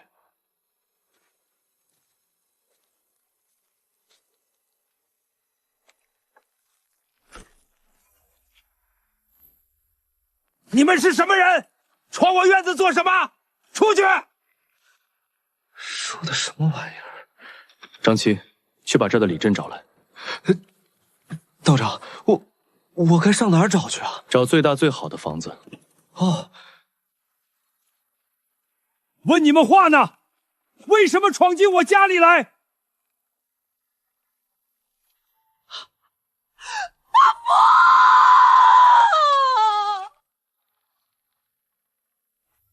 你干什么？放开！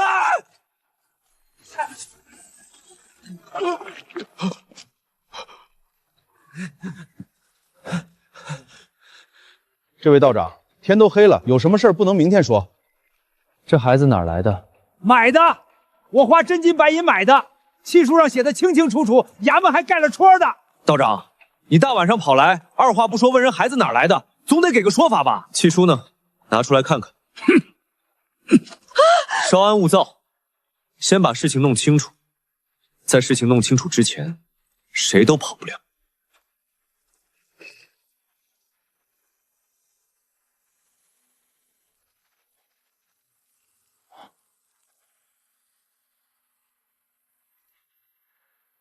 这个张二和是谁？道长，这是咱们县衙的主簿。主簿，县令左官，主管文书户籍，竟会掺和进这种人口买卖的勾当里。你干什么？还给我！这位道爷，我知你本领高强，可这人是我花了银子买的，8两4钱，真金白银。我一个孤寡老头，靠耍换戏攒了好几年。你们想把孩子领回去也行，把银子还我，咱们两清。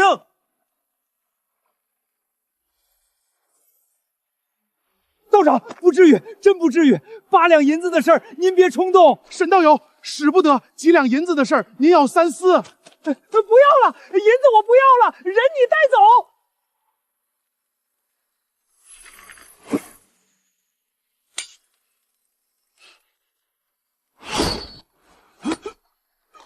大概10两出头，多的算是孩子这几月的饭钱。李正，这村子买孩子的还有别家吗？这个在下也不太清楚。你是李正，一村之事你不知谁知？道长有所不知，咱这偏远，买卖人口虽不常见，可官府有明令，只要保人和印章齐全，便是正经买卖。另外2个孩子呢？村里就买了我这一个，再没别的了。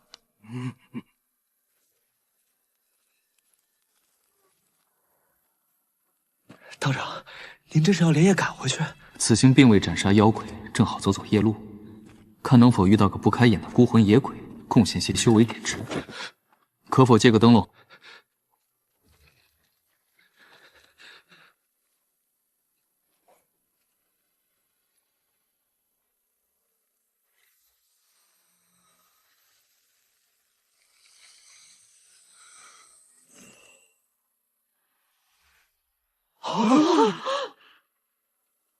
走吧。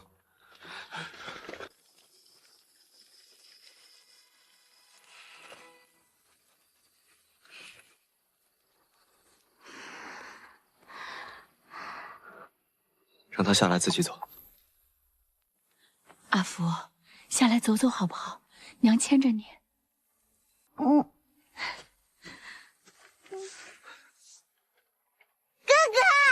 哥，哥哥，你回来了。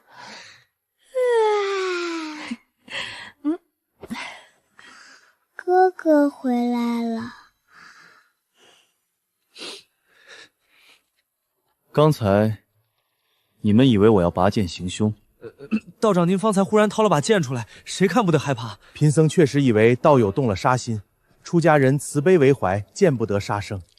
你们俩，一个和尚，一个半路出家的车把式，茶摊吃饭的时候1分银子都没掏。道长，我是正经的车把式，我是真没钱。贫僧乃是出家人，身无长物。你那佛珠是紫檀的。张七，那张二和跟你是什么关系？不是，八竿子打不着。我们家字牌是忠厚传家远，他们家是学怀秉习，压根儿不是一个图谱。道长，这事儿您真打算管到底啊？那可是县衙的主簿。主簿又如何？道友难道不知，我们修行中人向来不会轻易与朝廷的人结怨。哦，有何说法？那张主簿虽是九品小官，可终究是朝廷命官，身上有王朝气运加身。若随意打杀，便等于与整个朝廷的气运结下梁子，因果缠身。轻则修为停滞，再无寸进；重则天谴加深，形神俱灭。难怪之前在县衙，我用望气术看县令和县长，他们头顶各有一丝极细的紫气，原来那就是王朝气运。反之，朝廷也怕我们。若修行之人铁了心要杀官，气运也未必挡得住，所以向来是睁一只眼闭一只眼，彼此顾忌。先找另外2个孩子。至于那位张主簿，其他的暂且不论。但贫道花出去的10两银子，他说什么也得给我补上。如果那份契书真是出自他之手的话，徐家村根本没有徐有田这号人。这印章真假，回县城找张主簿一验便知。囡囡说黑影喊哥哥名字是异俗史里的木影换魂法，披着药水浸透的黑布，在墙外唤小儿乳名迷魂，踩点下手转运伪造技术，这不是几个人能办到的。不过是这拐卖产业链上盖印的一环，衙门绝不是铁板一块。只要把证据摆到明面，自然有衙门里的人替我动手。至于法明说的杀官天谴，我若替天行道，反倒要被雷劈死，那这贼老天还真是瞎了狗眼。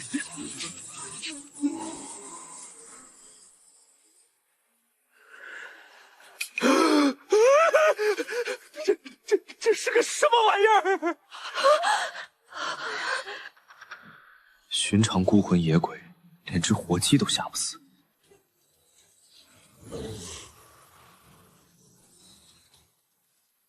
跟上！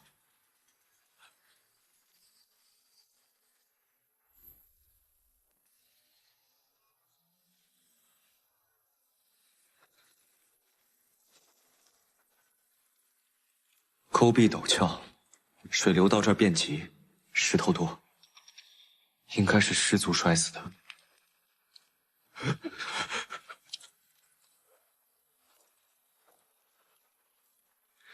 超度的事还是得麻烦大师。如是我闻，一时佛在差立天，为母说法，为大群。就要夺昭恩君心，大理天。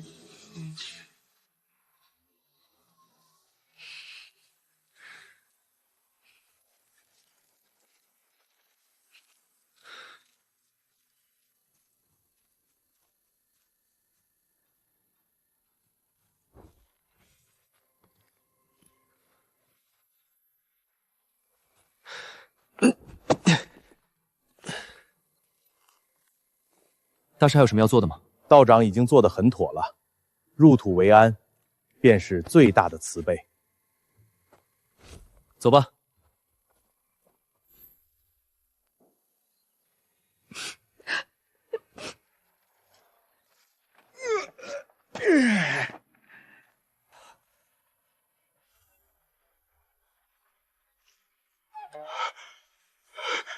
我的骡子呢？刁民，一帮刁民！爷爷，我帮你们找孩子，你们偷我骡子，还有王法吗？道长，这会不会是哪个不懂事的借去用了？借，轮子卸了，横木翘了，这叫借？李正，天亮了，把人叫出来，该还的还，该赔的赔。如若不然，贫道便挨家挨户的搜。道长息怒，我这就去带路。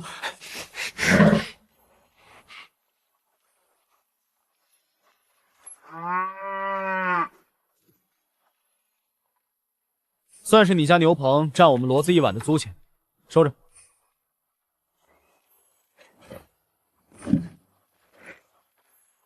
道长，咱就丢了1个轮子，拿人家俩干啥？当备胎。木头我确实烧了，我赔钱行不行？你烧我一截木头，我取你一截木头，公平合理。大师，劳烦带上。罪过罪过。哎呀，这是做什么？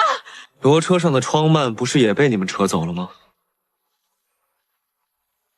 道长，咱们这么做会不会有些太过分了？贫僧也觉得有些过分。恩将仇报和偷东西才过分。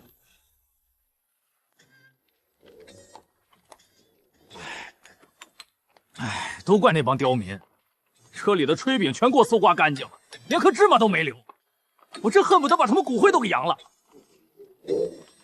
道长，您饿不饿？过来，把手伸出来。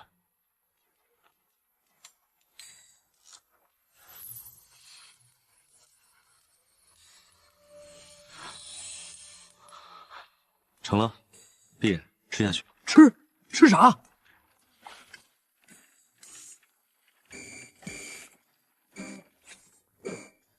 热乎乎的，烙饼的焦香，还有油渣味儿。道长，这法术也太神了，比真饼还顶饿呀！这叫啥？画饼充饥，不过一门小术，撑不了太久。道长，您这画饼充饥能不能画山珍海味啊？比如一只烧鸡、红烧肘子，实在不行画碗羊肉汤也成啊！好好赶车。绕路去城西。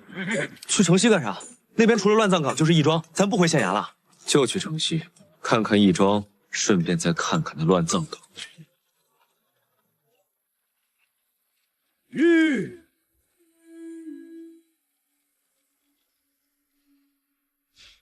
道长，那是个什么东西？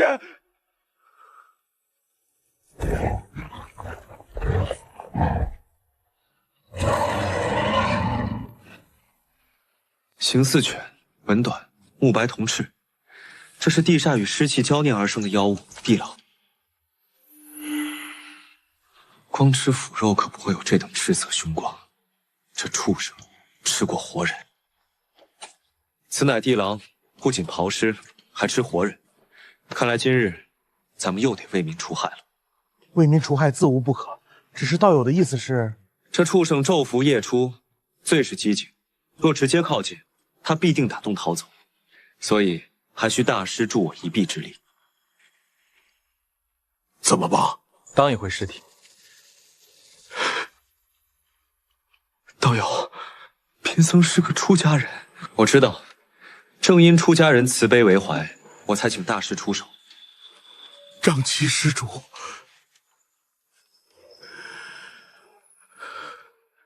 要如何做？此符能掩去生人气，大师放心，贫道就在不远处，绝不让他伤你一根毫毛。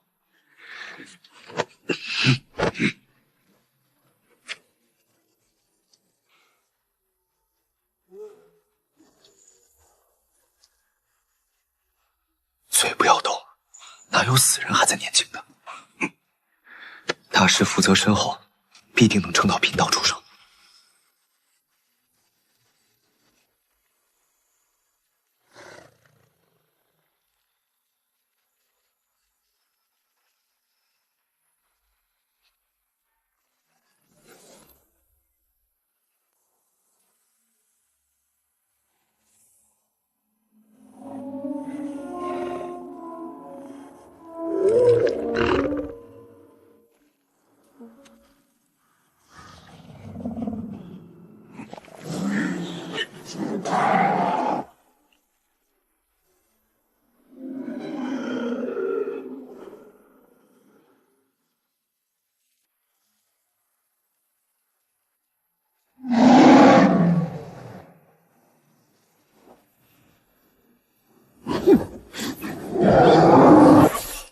全力施为的火诀竟被挡下，连肉身也这般强悍，这畜生得了了不得的本领。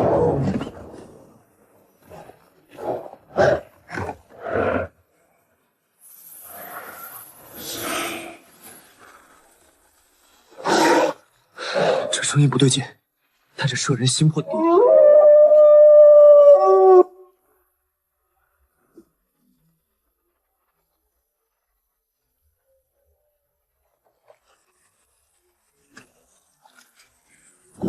贫道似是可以铸就道基了，至少300年道行，这东西绝不是寻常坟地能养出来的。在车里待着，见势不妙便驱车离开。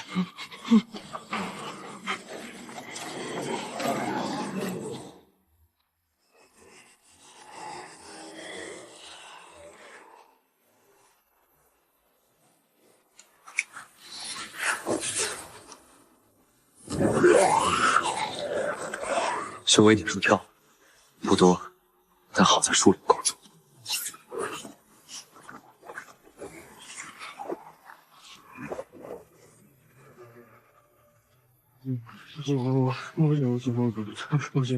大师，接下来便交于贫道吧。别过来！和尚，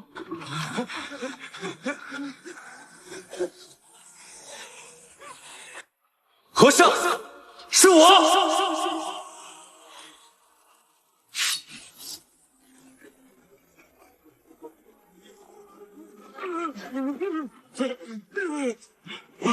是幻术。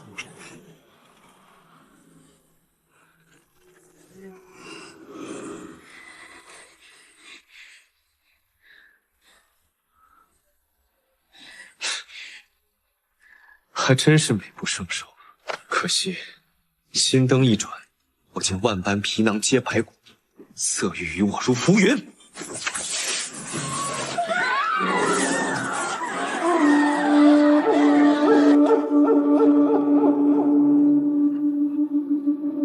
本想让你再多活些时日，如今看来，却是留你不得了。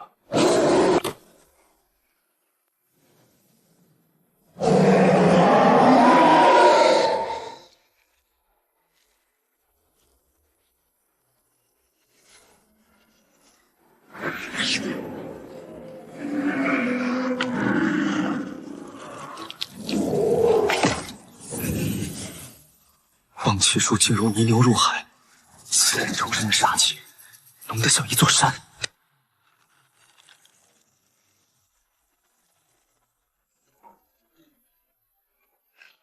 你既已杀了我那徒儿和侄女，这条看门狗的性命便暂且留他一留吧。白骨堂，这等修为，难道是？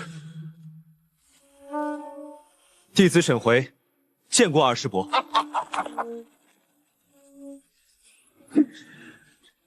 我可不是那个半截身子都已埋进土里的蠢菜。是在下眼拙了，不知阁下是？我乃白骨堂副堂主白玉莲。继承那老东西在清风观躲了这许多年，暗地里到处追踪我白骨堂的动静，原来就教出你这么个小道士。你不怕我？怕。晚辈先前杀那2人，实属被逼无奈，不知是堂主门下，还望恕罪。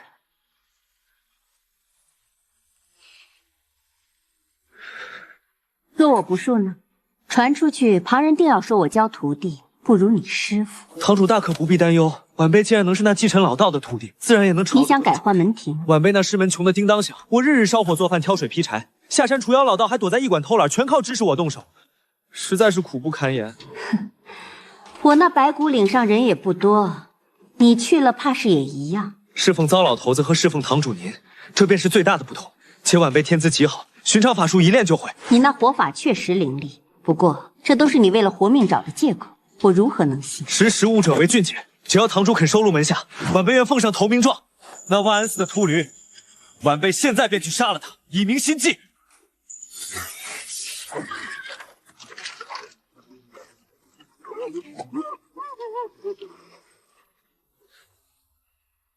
除此之外，晚辈还有一份厚礼相送，便是那继承老道的剑匣，此乃清风观镇派法宝，连那位二师伯都惦记多年。拿来看看。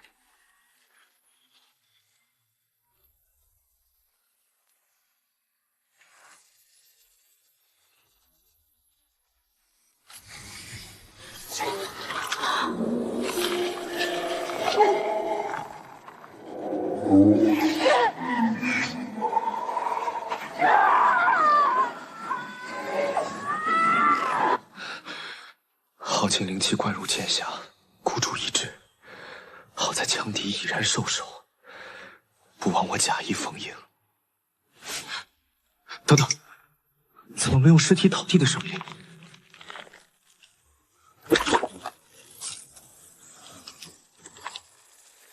这究竟是什么药法？人怎么可以这样？他到底还是不是人？难不成他也有系统？果然，我就知道。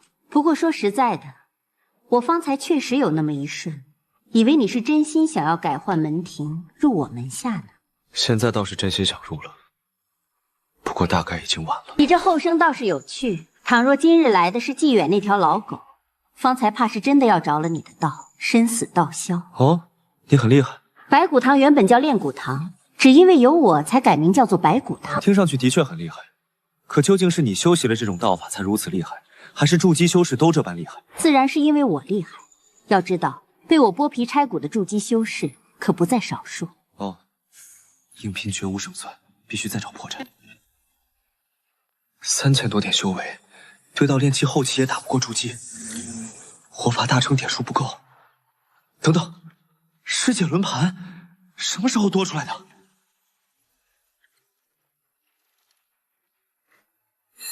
你先前说见万般皮囊皆白骨，色欲隐隐如浮云，恰好我有一招，名唤见色起意。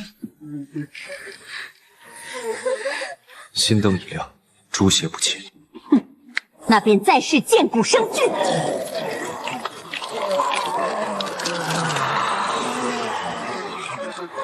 心灯一转，万般皮囊皆白骨。倒是个硬骨头，那便尝尝我的化骨印吧。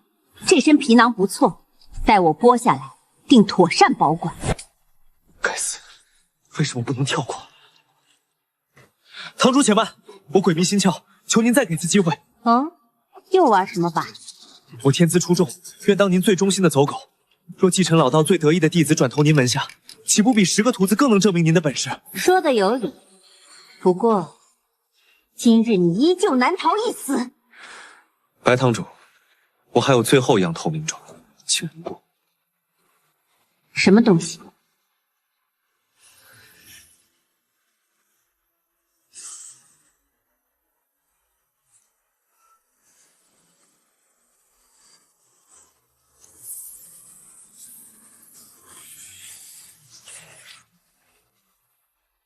冰火神雷。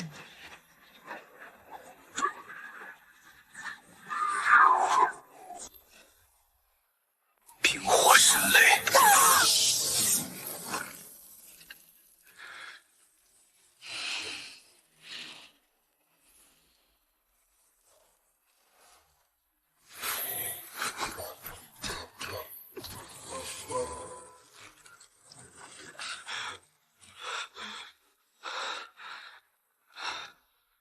赵庆冰火神雷耗了1000点，杀他竟还剩4000多。这五雷正法，五行法大成可驱使，小成强行赵庆虚耗点数折寿3年。幸好我活法小成，这冰火阳雷至刚至烈，刚好克死这妖妇的白骨重生。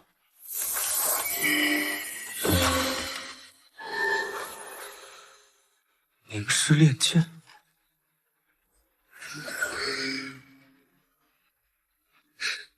既然我是至德之士，那我练的法门怎么可能是邪法？合理，开练。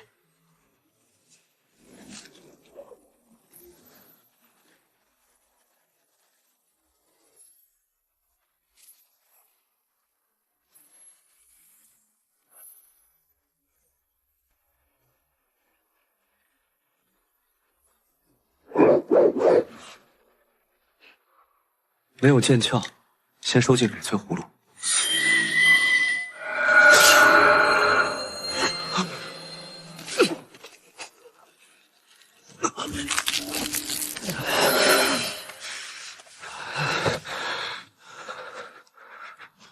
那柄古剑竟蛰伏在我的骨骼里了。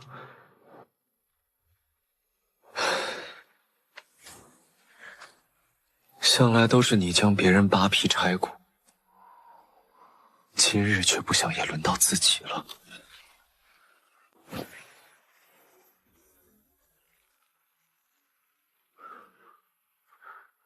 可可惜了，本想留着畜生一命，找个乱葬岗当现成的经验宝宝。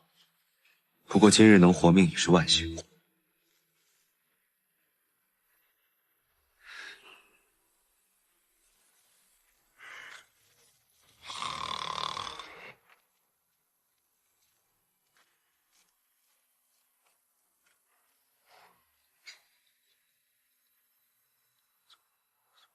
那年夏天，他给了我几只莲蓬。后来，我为了口饭吃，出家当了和尚。他成婚多年来求子，却再也认不出当年那个瘦骨嶙峋的乞儿。再后来，他如愿怀上了，可我却撞见师兄半夜从他房里出来。罢了，把所有念头用佛经封口。这应该就是修行。沈道长，这堵墙还要困贫僧到几时？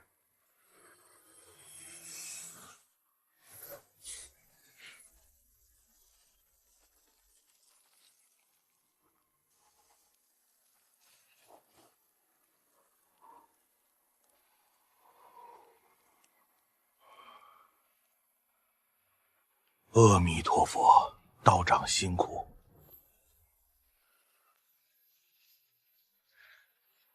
法明师傅，搭把手，咱们把这些尸骨都收敛了吧。阿弥陀佛，贫僧正有此意。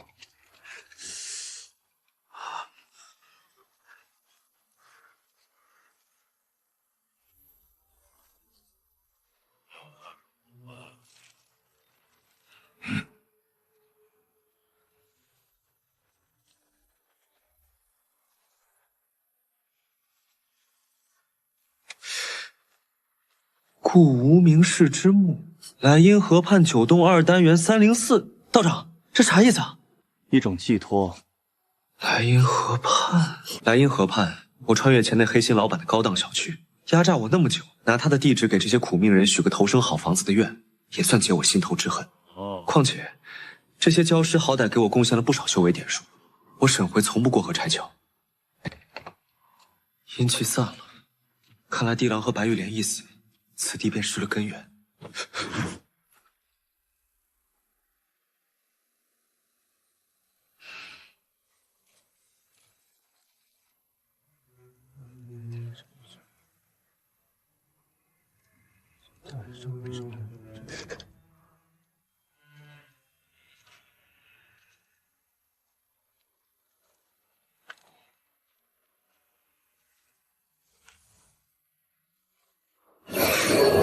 写什么？就写灰子之墓吧。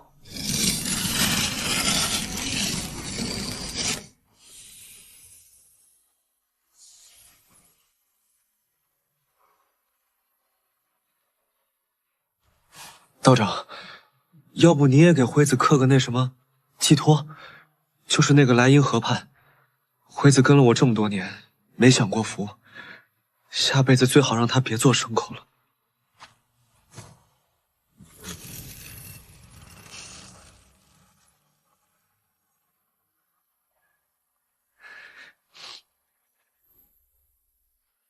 辉子是头好骡子，跟着我跑了3年，从没撂过挑子，每月替衙门拉货，还能混些免费草料和豆子。沈道长，此间事了，贫僧也该回寺去了。大师不化缘了，佛祖的金身怎么办？金银皆是身外之物，有便有，无便无。贫僧离寺日久，该回去收收心了。那个，我也该走了，辉子没了，吃饭的家伙也没了。该老老实实回驿馆送信去了。两位先别急着走，这是从那白玉莲身上得来的集子袋，咱们3人共过一场患难，里头的东西分一分吧。这袋子尽至寻常，我方才已抹了印记。至于那卷白骨书节，自然得不动声色的自己留着。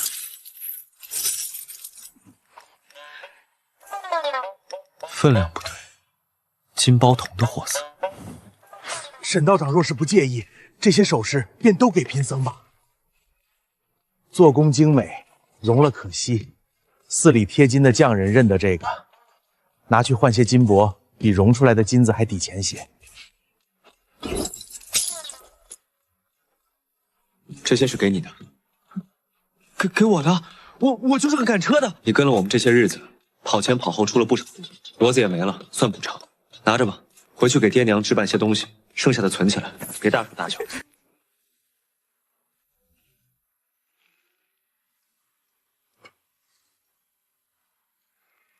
贫僧拿回去念几遍经，化一化怨气。沈道长，你这是？送你了，放些零碎东西方便。大师往后云游在外，带着省事。这如何使得？鸡子带何等珍贵？收着吧。这次是我将二位拖入险境，险些丢了性命，这些身外之物当是我的赔礼。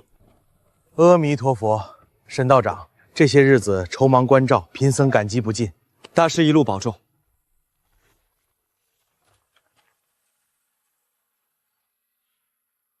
道长，我便不进城了，先回老家看爹娘。代我向二老问好。哎，道长，往后有用得着我张七的地方，记得去驿馆寻我啊。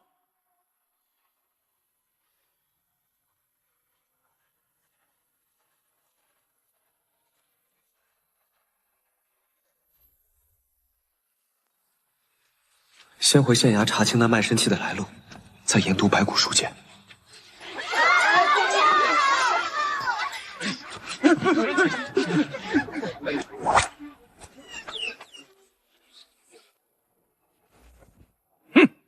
寻常猴子被鞭子抽打，眼里只有畏缩，这只太通人性了，简直像个愿意待在厂子里的活人。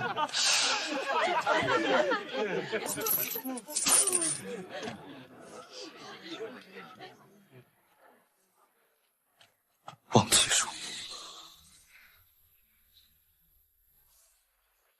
各位乡亲，今日天色不早，小老儿还要赶场子，明日老地方见。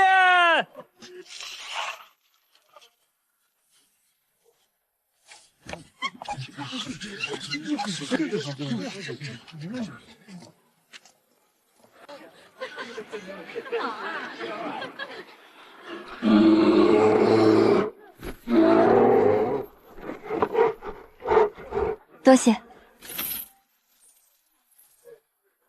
各位乡亲，里头还有更攒劲的节目，想瞧稀奇的往里请，50文一位，保准没见过。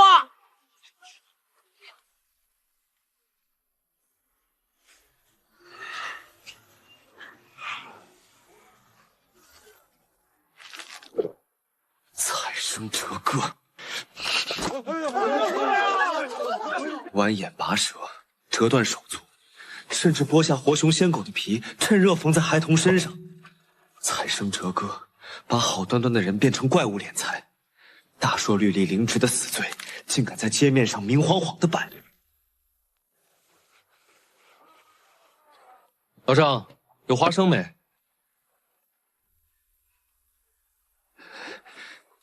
道长，咱这儿没有，隔壁卖酒的那儿有。您稍坐，我替您买一碟来。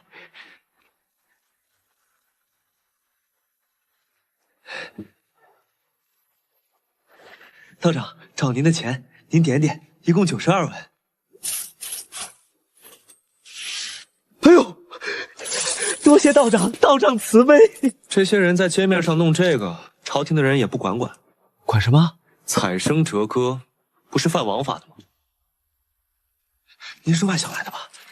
道长，人家每年社稷前后都来，给官府交了钱的，衙门里的老爷们都睁一只眼闭一只眼，交了钱便能无法无天。道长，您可别犯倔，那班子背后的东家跟衙门里的大人是连勤，如今上面只管打仗收税，谁来管这些闲事儿？那官府不管，旁人便也不管。前2年有个游侠，年轻气盛，半夜摸进去，您猜怎么着？现在还搁里边待着呢，手脚全被砍了，舌头也割了，做成了人质供人取乐。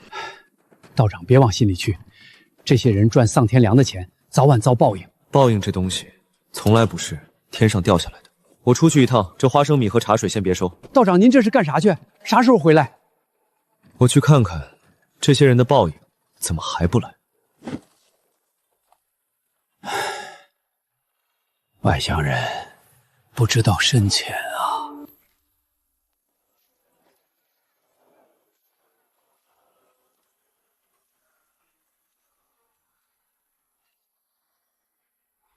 50文。道士也来咱们这儿看热闹，出家人来这儿寻开心，新鲜的很呢。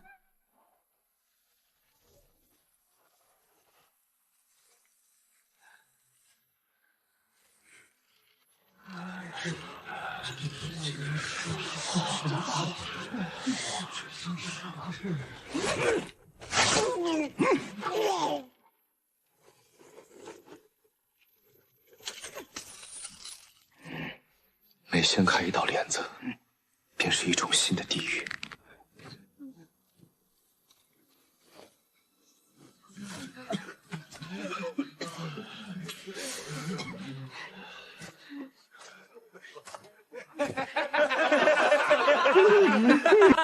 瞧这模样，跟猪一模一样。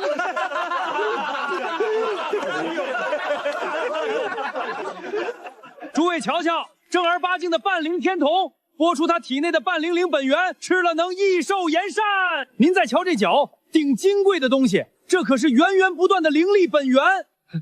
多少钱？不贵，2两银子一缕。客官若是有意，我现在就用符水取1缕下来，包你吃的新鲜。取礼！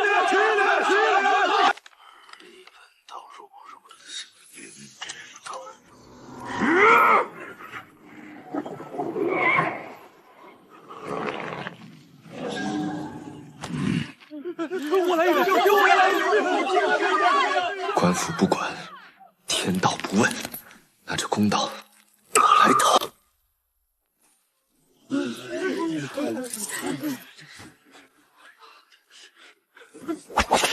恻隐之心与窃奇之心拧成死结，最后变成几枚铜钱，买个心安理得。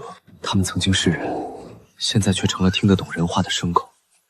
我总算明白，师兄师姐们为何都不愿下山了。你叫什么名字？我叫沈回，是个道士。前头的怎么不走了？别挡道啊！只要你点点头，我就帮你把那些人杀光。他见过太多掏出铜钱便转身走掉的看客，他觉得我跟他们一样。我叫沈回，是个道士。只要你点点头，我就帮你把他们杀光。你这贱骨头！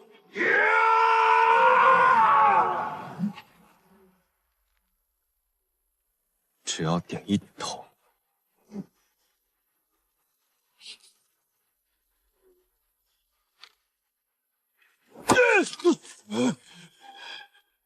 不开眼的东西！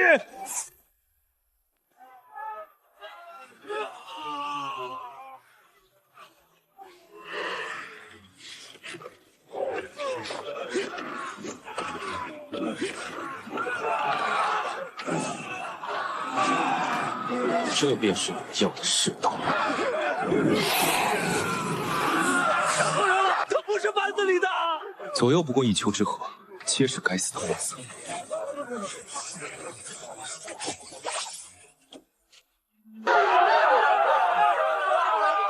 道长且慢，你又是谁？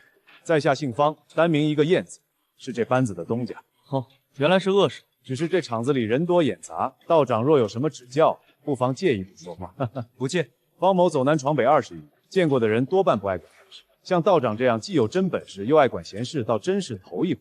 方某开门做营生，最怕的就是误会。方某知晓道长是清修之人，自然见不得这些苦命的孩子。方某也是个心善，平日里没少给他们添衣加饭。只是这世道各有各的活法，道长您说是也不是？各有各的活法，也各有各的死法。道长，方某斗胆问一句，您此番来是路过打抱不平，还是有人请您来的？路过。那就好办了。您今日烧了我10几个兄弟，方某认栽。道长若肯就此收手，方某愿备下薄礼，纹银200两，双手奉上。道长若嫌少，价钱还可以商量。这些孩子要经受多少折磨，才能换来这白花花的一堆银子？200两的确不少，可这钱贫道拿不了，否则心中快容难消。方某好话说尽，您这是非要赶尽杀绝，就怕你今天杀了我，明儿个满城贴的都是你的海捕文书，您杀得了一城的人吗？您就是不为我着想，也要替那些孩子想想。您今儿把他们救走，明儿个他们流落街头，饿死冻死，这与死在方某手里又有什么区别？有区别。死在你们手里，他们是畜生；死在街头，他们是人。道长知不知道，衙门里的老爷每年要从我这儿分多少红？陈把总的那9房姨太太都是从哪儿来的？哪一个没收过我送的畜生？这摊子生意，上上下下多少张嘴等着吃饭？您今儿要是把这摊子砸了，明儿个恐怕就走不出这座城。无妨，贫道明日本就不欲出城。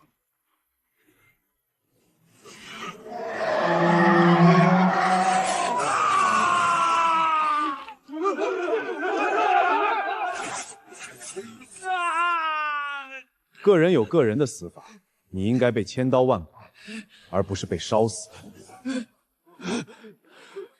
道爷，好样的！活鬼肆虐，他们不跑，反倒拍手叫好。这等恶念入骨的看客，与施暴者何异？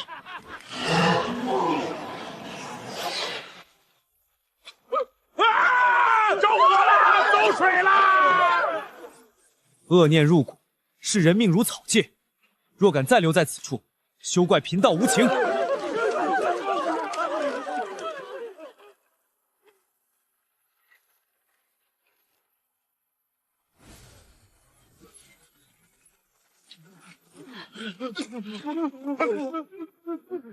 我救不了你们，你们的灵光已经碎了，便是用最好的药石将养着，也活不过3年。日复一日的折磨，他们或许早就盼着这一天了。想活的，去那边拿些银子，找个没人的地方，安安静静过完剩下的日子。不想活的，我可以给你们一个痛快。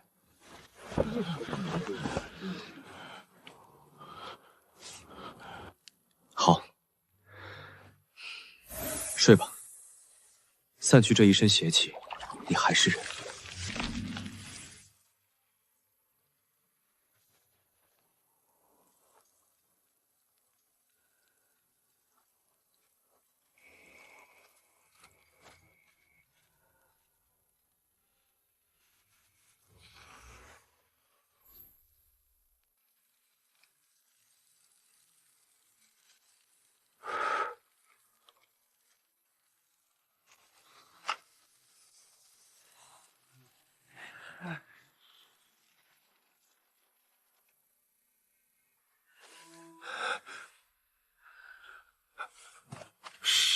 沈道长，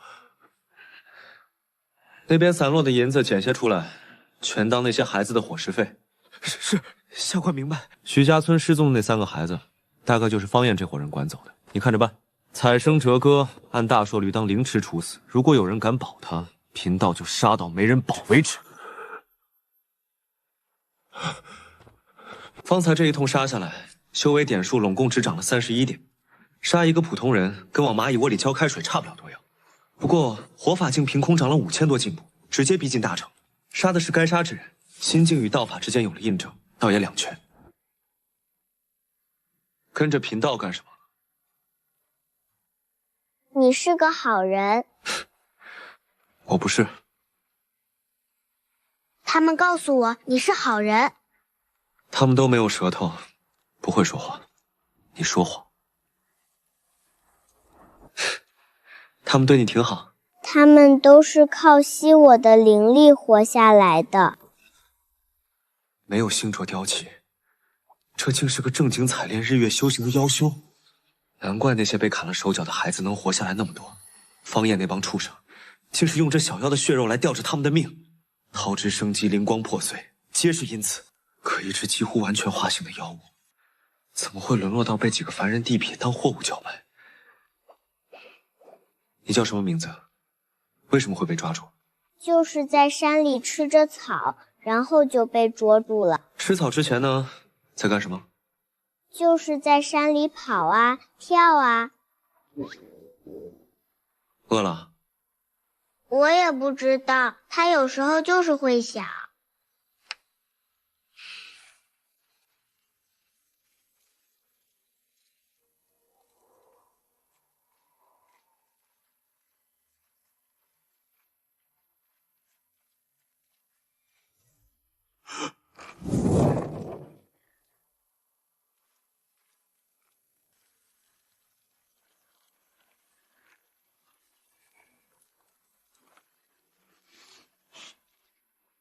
你吃不吃肉？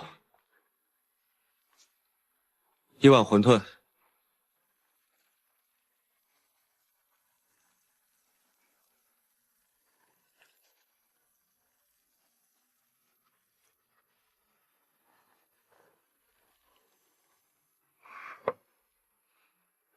再来一碗。端回去吃，碗我花钱买下来了。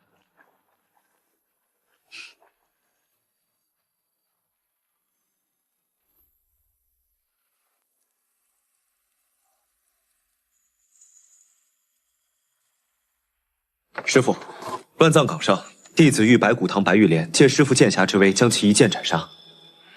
今日进城，在南市撞见一群采生折割的歹人，没忍住动了手，徒儿知错，行事鲁莽，造下许多杀孽，请师傅责罚。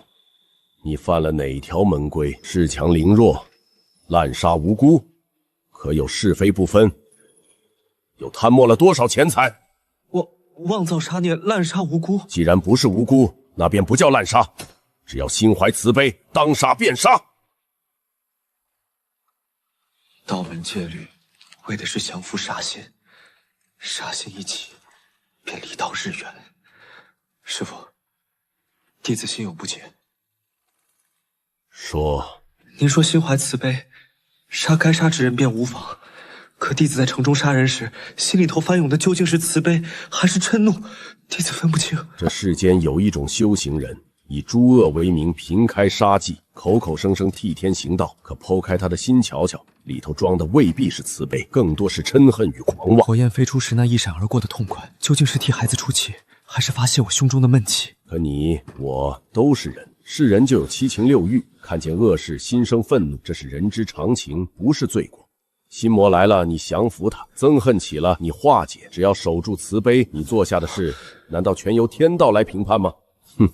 别说是一个杂耍班子的东家，便是杀了官，只要是该杀之人，又有何妨？师傅，杀朝廷的人，不是会沾染万民因果吗？你大师伯，生前便杀过不止一个狗官。20年前常州蝗灾，10万当赈灾粮层层克扣，到百姓手里只剩发霉的谷值。当时的常州知府是个榜眼出身的清流。实名高者，天夺其路。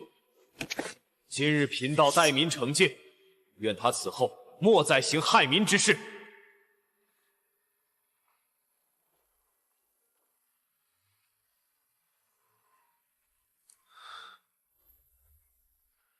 这就是你方才说的那个小鹿妖，来，进来。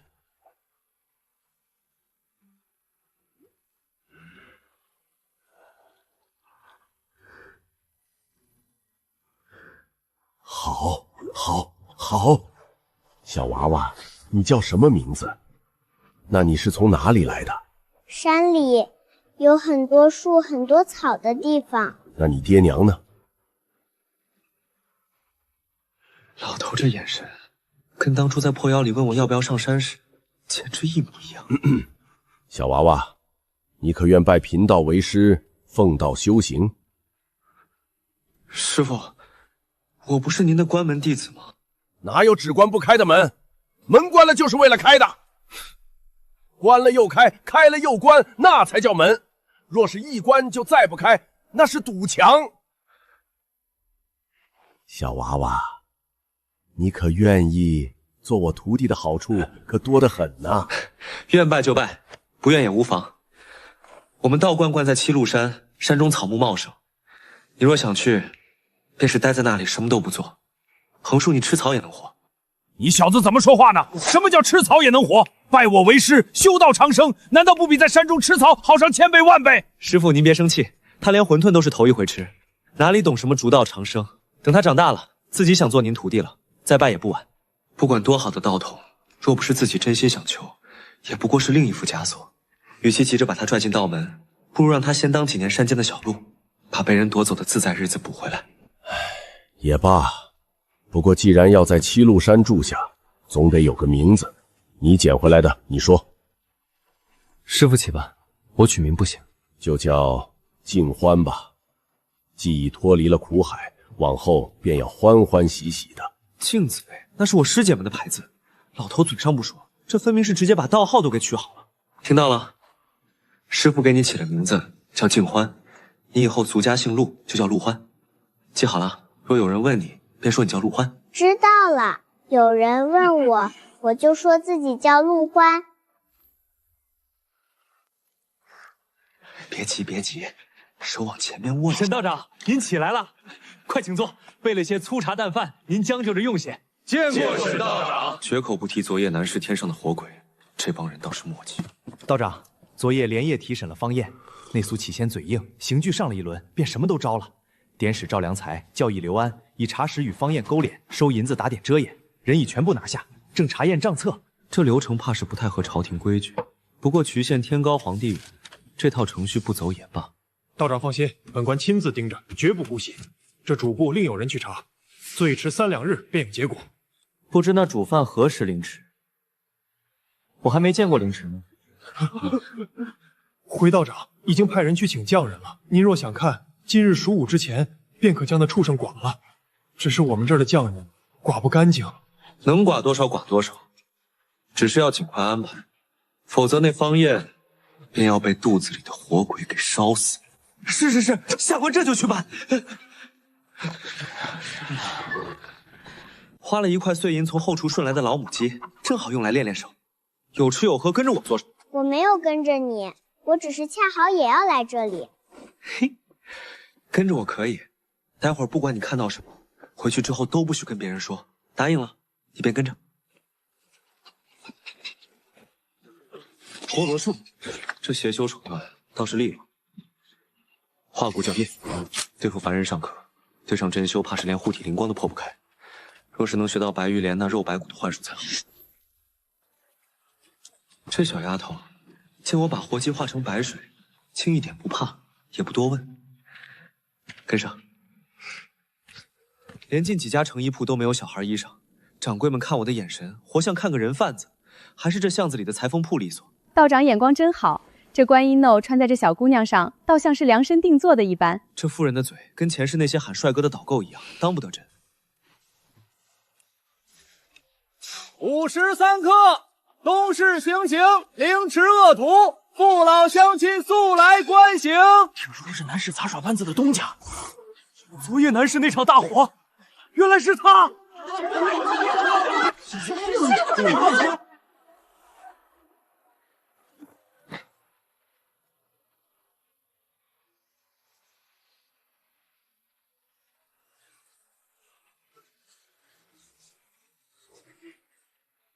眼珠子还在转，是在找那些收过你黑钱的大人物来救你吗？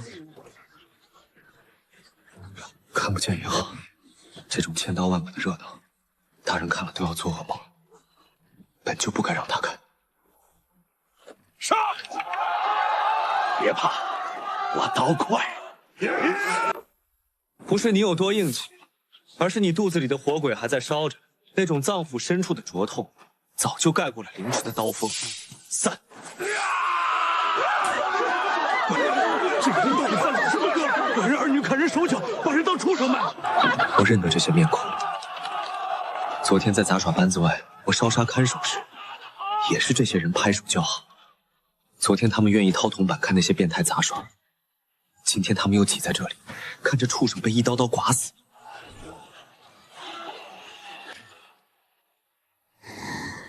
我到底在跟谁较劲？跟这群看客，还是跟自己关？行动，再抓！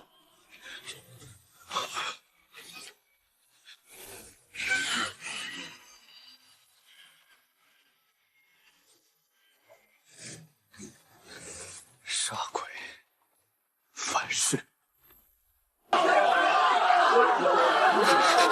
狗屁！杀人便是杀人。今日你杀方燕是替天行道，明日你看谁不顺心也说是替天行道，你待如何？道长今日杀一儆百，这是在救人。杀得好！这道士也不是好鸟。究竟是善是恶？究竟是善是恶？究竟该不该杀？我做的这些，究竟改变了什么？道长，你听到了吗？他们跟我又有什么区别？他们告诉我你是个好人。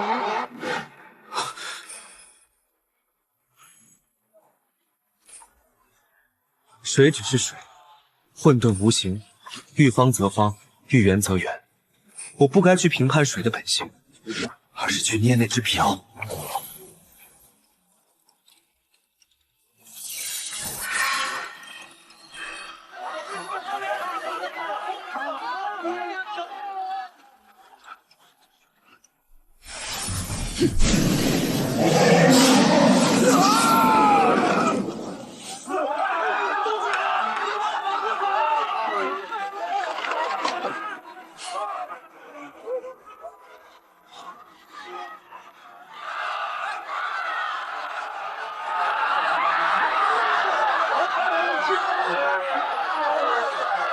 他们是好人吗？